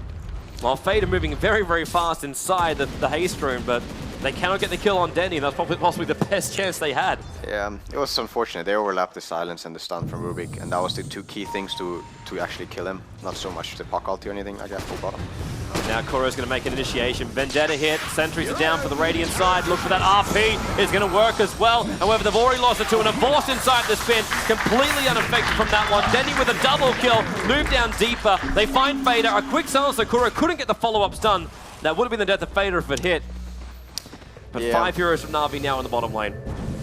Radiant's Yeah, bottom tower that was is a under attack. tough fight, but Orchid finished on Klinks, and that healing ward was going the entire fight as well. So it would have, yeah, I don't know, I didn't see any way for them to win even with RP up. Puck ulti was Radiant's down, bottom and tower has there's just fallen. not enough burst damage to kill off. Like actually, Puck max silence. That's a fun thing. I would have maybe done the same in this game. It's so good against the Storm, but yeah, still not enough nuke damage coming out. I feel. Gyro, was Gyro even there? What happened to him? Did he die? Yeah, he was. Yeah, he was the one who got picked up first. Yeah. It was basically all of them put together. Yeah, they needed all the burst they could get to drop this, but now they can just keep going with that healing ward. Looks like mousesports, though, when they're trying to contest this, Keeper of the Light Blast flies out. Fader, there's the Orchid on him, so they jump in quickly on the Puck. The one who had his ulti up and running. Nice call down, however. Doing a lot of damage both to Force as well as Funnick. Funnick almost in fact, he will go down the Shockwave here. But at the same time, the Keeper of the Light Blast, again, hitting on almost all of the mousesports lineup. Denny's on the move back out of here. Very low on mana. He's got one more jump up his sleeve, and there's a skewer up, and he jumps down the hill. Quashka just used his skewer, so we cannot chase. And Kuro, is he really wanting to go back in again with Vendetta? He doesn't have a lot of life, but there's definitely some weak heroes here on the bottom lane. That was such nice plays coming all around. Kroki managed to use Vendetta, who's going to die to 2 tower hits, but yeah, small things like that going to change the game. Like they're really not giving Mouse much. They got a Klinks from that, but they can really feel the pressure now, and I don't think it's going to stop. Even Avast is like up in levels now and got some gold Dire's on middle him. tower is under attack. And Navi lineup is going to get pretty rounded up now. Once they start pushing through a little bit further. Thank you, Vlad. That was actually a miss finger by me. And Fader, Dandy. You could already feel him like breathing down the necks of the players. Dire's middle tower is under attack. That's Kuro and Puppy. Well, they're forming themselves up on the bottom lane. Of course, he's got Omni Slash up and running. I haven't actually seen him in a single team fight where he's used that. Middle lane initiation, you're right, there's a lot of people coming in there. Fader orbs away to save it, but Dandy now picked up the RP as well. Wonderful stop by Kuro. How the hell did that stun in that line? But still, Dandy going down. That Puck ulti, I'm pretty sure that cancelled Storm's like animation just in time for him to get out with ulti. Like that wouldn't have been a kill if you managed to get ulti out. That again, clutch plays, clutch plays. And you expect it from teams of this kind of quality. Of course, mousesports. You can't manage to beat a team like Alliance unless you're able to play at that kind of high level. It also shows, you know, they see a Storm out like that. Like then he didn't have to be there, but they're feeling so confident. Like they also could, because he can almost solo anything, and even 1v2 most of them. But oh, Funnick's looking for stuff here. Yeah, he's won pass, and he's now got pass. Oh no. He's almost in range of the tower with an Orchid attack. Yeah. They saw him. Yeah, they must have seen him. Is he on the edge of on the side? Because I think it cuts the line right there. No, I think they might have seen him in the inside of the trees when he just walked out with pass, and like that's a bit closer to tower. I'm not sure. Probably. No, Alex is still saying nice and close here. He's meant to just drop down the tombstone if they're trying to contest this mid tower. Extra TP's coming in as the puck coming as the last one. Man, that's a long, long TP time. But now he's arrived, keep the light blast flies, no one gonna hit Dendy, jump straight in, Orchid silence up on Koshka, so there's gonna be no RP for this one. Alex instantly dead, he didn't get the tombstone down, and the Vorsa spinning, being attacked by the tower, the cooldown slowed him down, now Koshka, he's back in again, one's Funnick, but Dendy, he's just bouncing through the entire engagement, keep the light blast, again Puppy dominating now, Black getting initiated in, double kill for Dendy, Kuro hitting him with the Vendetta. And that mag looked like he died almost instantly, we managed to survive long enough to die later. Though that scouting from Funnick, it's really key to get a tower like this, because it's like pretty much the only place where you can expect their team to be. Maybe on the left side, like more behind the tower, but yeah, that scouting, that initiation makes the time so much better. But also, Poppy's Cuddle Blast, they're always like on the mark. They're hitting everything and always fully channeled. Koshka, is he attempting this? You saw him half fade out that RP. He wants Kuro, Shockwave will do the job. We'll just skewer into Shockwave. Let's get a small little bit of revenge out. Again, just playing with that RP, but then Orchid out from Funnick. In comes Puck, able to get that silence. What was just stolen is actually Skeleton Walk stolen here by Pass. Then the follow-up silence with the Puck holding Funnick there. He gets stunned. No one-time. But they can't see him. Yeah, they were panicking a bit, because some people were going for Dendy and like trying to get him away and like not giving him too much free space to run around with, and some people were focusing on Funnick. Man, those two solos are really doing a heck of a work for them. Well, Funnick always is that thorn on the side whenever he plays the Clinks role. Yeah. And then you even got Kuro. Like, you talk about the solos, you could also talk about the supports. Kuro's always been there and smack bang in the middle of the engagements, always finding like these critical stuns. The one thing which I'm not even feeling as a presence that was forced. Like, he sits in there, spins, and it's just like... He had a really decent ultimate in mid-fight. I think he got 2 bounces on the mag after the Orchid was used. But other than that, he's the offlane juggernaut. I mean, he's probably mainly there for the healing ward. Like, yeah. But yeah, as the spin is also something to deal with. Now they can do this Roche as well because of that offlane jogger. Sure, there's other heroes that could have done it, but that healing ward makes it an option for them. Oh, Vendetta just being used by Kuro. I thought for a moment then the Rubik inside the Skeleton Walk would have spotted him out, but now they're going to walk in range. There's a sentry ward right here, so if Kuro sees it, yeah, goes the pings already, and he moves straight back. The second he sees them flinch, he moves back, and now he wants to go back in for Alex, but passes right behind him. Back in range to Sentry Ward, pick up, throw down, telekinesis stun, Sans as well. Actually, that telekinesis stun really didn't help him out. There's your RP out on Dendy, call down as well. He's in position for that one. Funnick on a double kill already. Aegis Immortal is there, going to pop off Alex as well as Black. Both being stunned, both being blasted off. Funnick running away from the undead, while Dendy comes back up again, just bouncing himself around. Killing spree for him. Double kill, in fact. About to become a triple kill once he finds Fader, who joined himself up, but then triple kill for Dendy. And this is mousesports. 5 heroes down. Fader starts the smack talk. Throwing the calls over to Kuro. I'm not quite sure if that was actually German or not. I think it was German. I'm not a German expert. I mean, you probably know more than me, but yeah, I'm pretty sure. You would think that, but actually no. Actually no. Lived in the country for almost 2 years and still know like very few key phrases. But yeah, again, Funnick was allowed to hit for so long in the fight in the start. Kuro, another double stun. Absolutely perfect. Keep the light blasted on both as well. And then a great puck silence. Catching 3, then the puck only follow up. They've just lost the Jugger, they've just lost the Storm. Kuro gets done, the Sentry Wards go down. And maybe with an extra decay, don't even need it. 3 heroes taken out by mousesports. Yeah, this is what they need to. Like, they need a few more of these and they're back in the game. Get that blink dagger finally up on Fader so he can finally initiate without having just to... Well, yeah. What was that even? It was an orb into a jaunt to a rift to an ulti to a holy crap, let me get out of here. I think he orbed out, didn't he? I think I saw the orb moving outwards. So I think he ran in and silenced and then orbed away. I think that's what I saw. Middle tower is under attack. Well, I'll judge your eyes a lot better than mine, man. Yeah, I could be wrong, but... Yeah, I had a very, very... It's a good weekend. It's a good weekend, I agree. It's a good weekend. It's a good weekend. And we can all just pray that we don't feel like Hani. I don't know. Maybe you... Like, you don't know. You don't know. You might have fun. I don't want to know. I don't want to know. Then he almost has the sheep stick at 19 minutes. That's gonna be. I didn't go for the Orchid, but yeah, that's gonna be like. Gyro has to watch out now. Like he's going for the BKB, but with his sheep up and. Oh. Is there something also coming off here for the Clinks? What's he managed to pick up? He's starting on the Crystallis. Yeah, he was going for the crit. Yeah. In fact, he actually has his Crystallis now. So yeah.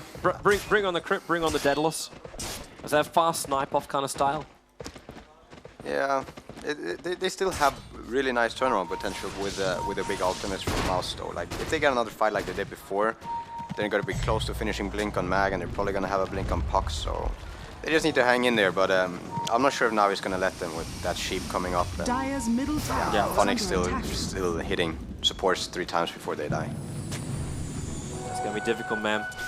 Puppy just having a great old time there in the middle lane until smoke reveal, and then Puck ulti, no walking away, picked up, silenced up, TV support's coming in. Puck actually, oh man, really that mech charge keeps him alive, and the blinding light, how the hell finally caught the call down, brings him down. While Farah gets himself stunned up, Kuro wants to keep running, now he's like, I'm getting attacked by the undead, which means there's definitely a sentry ward here. Phonic behind.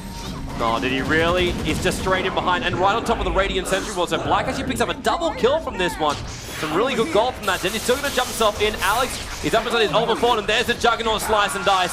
Fade up, wants to orb himself away from this one, but Pervorce will keep up with him. There he goes, one down. Alex, only way he could run is actually back to the dire side. It's the safest direction for him to move.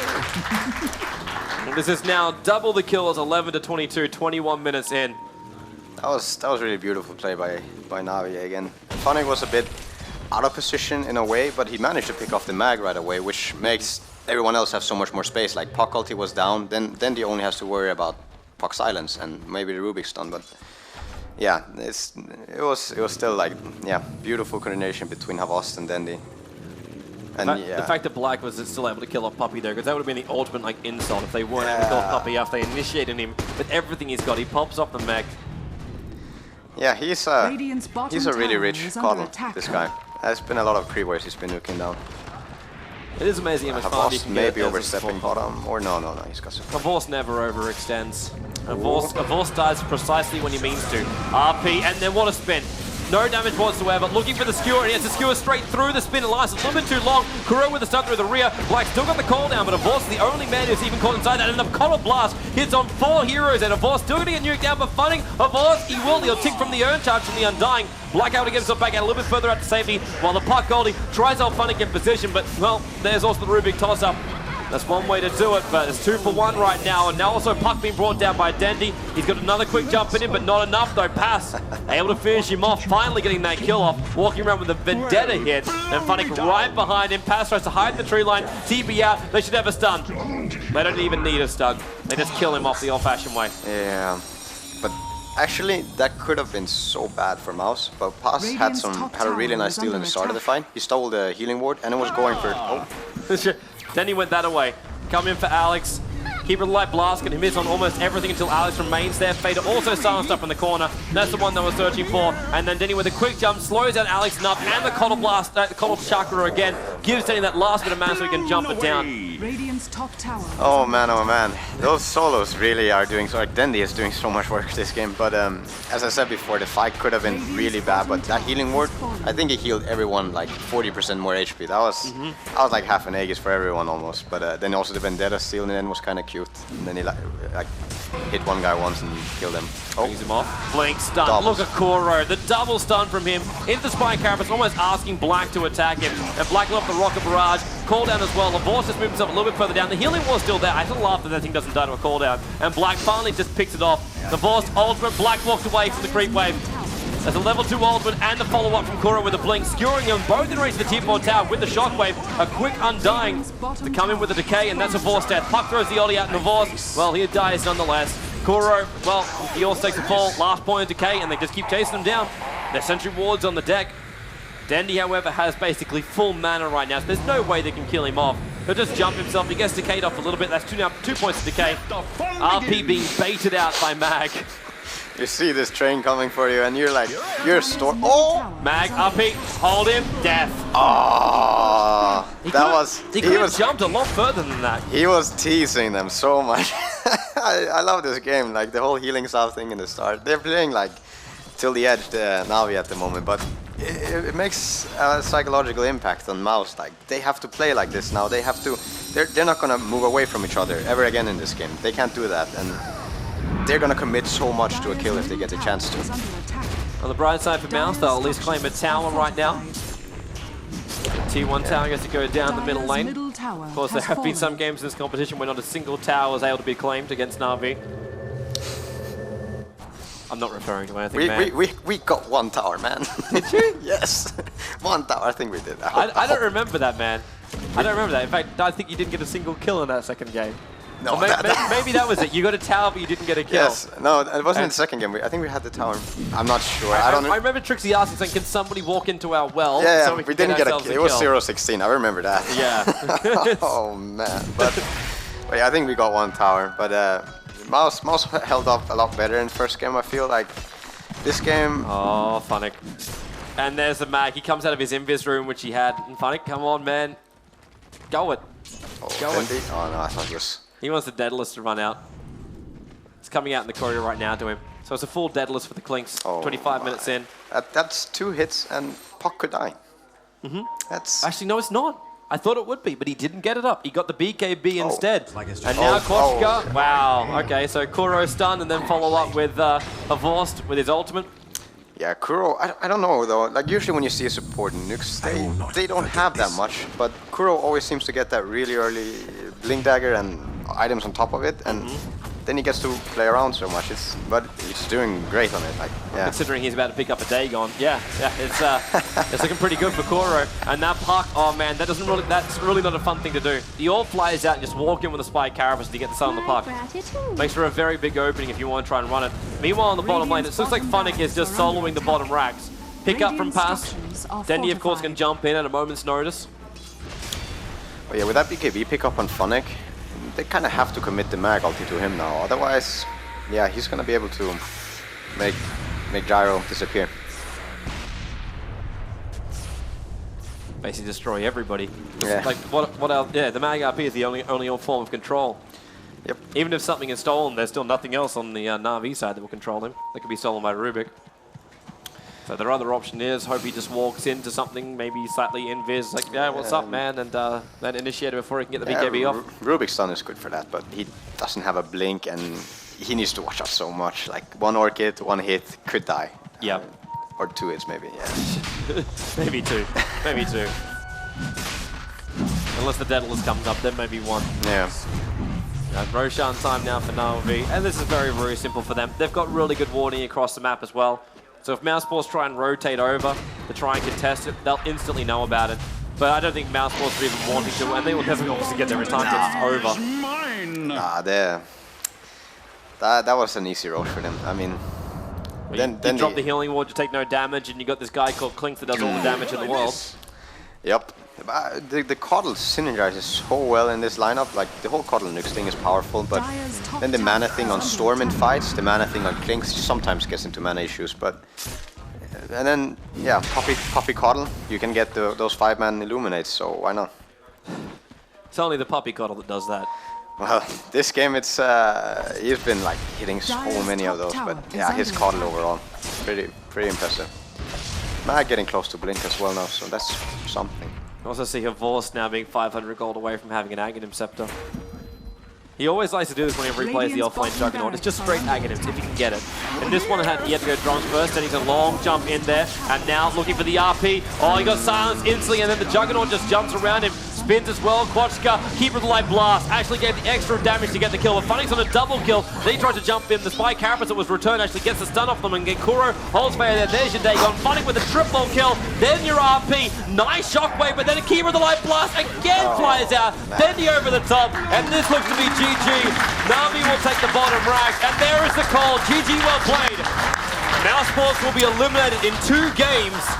And Na'Vi will advance forward to the final where we'll have Ukraine going up against Russia in the RaidCall EMS 1 spring final.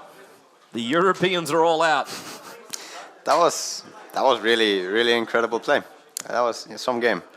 That last fight as well just showed how the goal advantage and everything. Like Funnick was it was actually 2 hits on Clinks. I mean on Puck, I think 2 hits and gone. But the question is now, obviously looking to the grand final. how do you deal with Na'Vi? How like is it supposed to be like? Where's your key focus at least? Like, do you look at just the laning? Are you looking at the draft up against this? Is that the main thing you're looking at? Is it just like the point where you got to like bait out different things, like ban out heroes, which you're like, yeah, who really cares about them? It's hard now. Like I figured I had their lanes figured out. It seemed obvious to me, but then suddenly a tri-lane clinks, and I mean they made it work. I mean it made a lot more sense. The whole bottom lane, Coddle being able to go there and they push, and then just having the Jogger there for healing ward. They knew their 2 solos could do so much work. Yeah. And they really did so much work this game. It was incredible. And but yeah, it's gonna be hard. I wouldn't give them Coddle though. If as an advice to rox. But if you wouldn't give them Coddle, then there's going to be so many other options on the field. Like you're going to have your Mag, you're going to have your Wisp, you're going to have, well, do we dare say all the other heroes which are there? The Baron Rider will then slip through. The Lone Druid, who, again, another hero who's been ignored for today. Like, what if he gets through the pool as well? You got all these different options that are available. I'm looking forward to seeing what rox.kis has planned for them, because rox.kis know them very, very well. Na'Vi and rox.kis know each other very, very well. So I'm looking forward to seeing that one. Obviously, though, we are also looking forward to hearing from the 2 team captains. So we welcome back Black and Puppy to join Pylon, Flux. Love you, man, as well as Zoe. Thank you very much, guys. And we do now have our 2 finalists. It's going to be rox.kis against Na'Vi. First of all, congratulations for making it into the finals. And mousesports played so well up until this very game, I would say. So they were like a little bit one-sided. So let's talk a little bit about those 2 games. Let's talk about the first one. Did you guys feel like you had it all in control, or did you feel like you get to the point where maybe the PL could get dangerous? The game went in our favor everywhere. We started taking towers earlier than they did, and they could not defend them.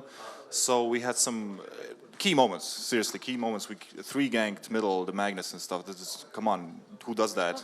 Who does that, you know? But, you know, if you really mean to like win the game, you're gonna have to do something like these things. So we had a very fresh start that game. All right, so now if you look at the second game, I mean, apart from a very strong Storm Spirit, you guys basically won, I think, almost every team fight there. You had 3 wipes in there. You initiated all those fights very well, or rather, Mouse had to defend their towers and just had to take those fights. Do you think there were key moments in there as well, or was that just throughout domination? I think it was the underfarm that was dealing with the game. Because when we were starting to take towers down and started pressuring the towers down, they had to like put at least Undying and Rubik and have a teleport there, but we just had 1 Coddle waving, you know, the creeps, and they had hard moments of pushing our towers down. So, I mean, the first tower that got down was like at 25 minutes, I think. So, yes, they were very pressured that game. All right, then you're going to go up against rox.kis. What do you think is making that a good team? What do you think could become dangerous for you guys going up against them? I think they have fresh ideas. They are not a team that has been playing for a long time, and all of the players are mostly newcomers.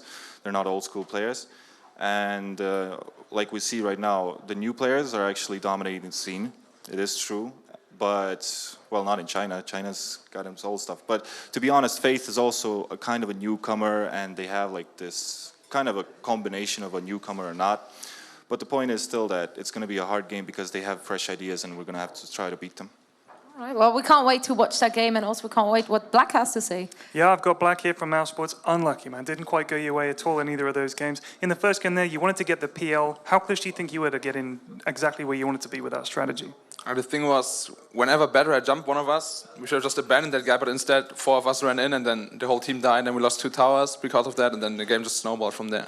So you didn't think you were in control at any point in the game? No. And with the second game there, again, there were 3 massive team fights that you lost, like Zoe said, 3 team wipes. Did you feel that you could get back into it, or did you just think, what have we done here? It's like they had a snowball lineup, and they snowballed really early again because we're just not that good at team fighting. It's 5v5, and that's basically why we lost again.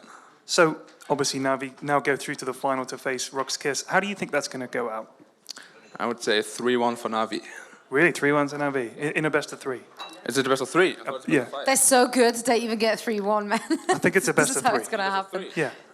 Well, then it's going to go 2-1 for Na'Vi. Okay, there you go. You heard it here first. Okay, so we will see if that's going to happen or not. But first of all, please, everyone, big round of applause for mousesports. They came forward, they fought well.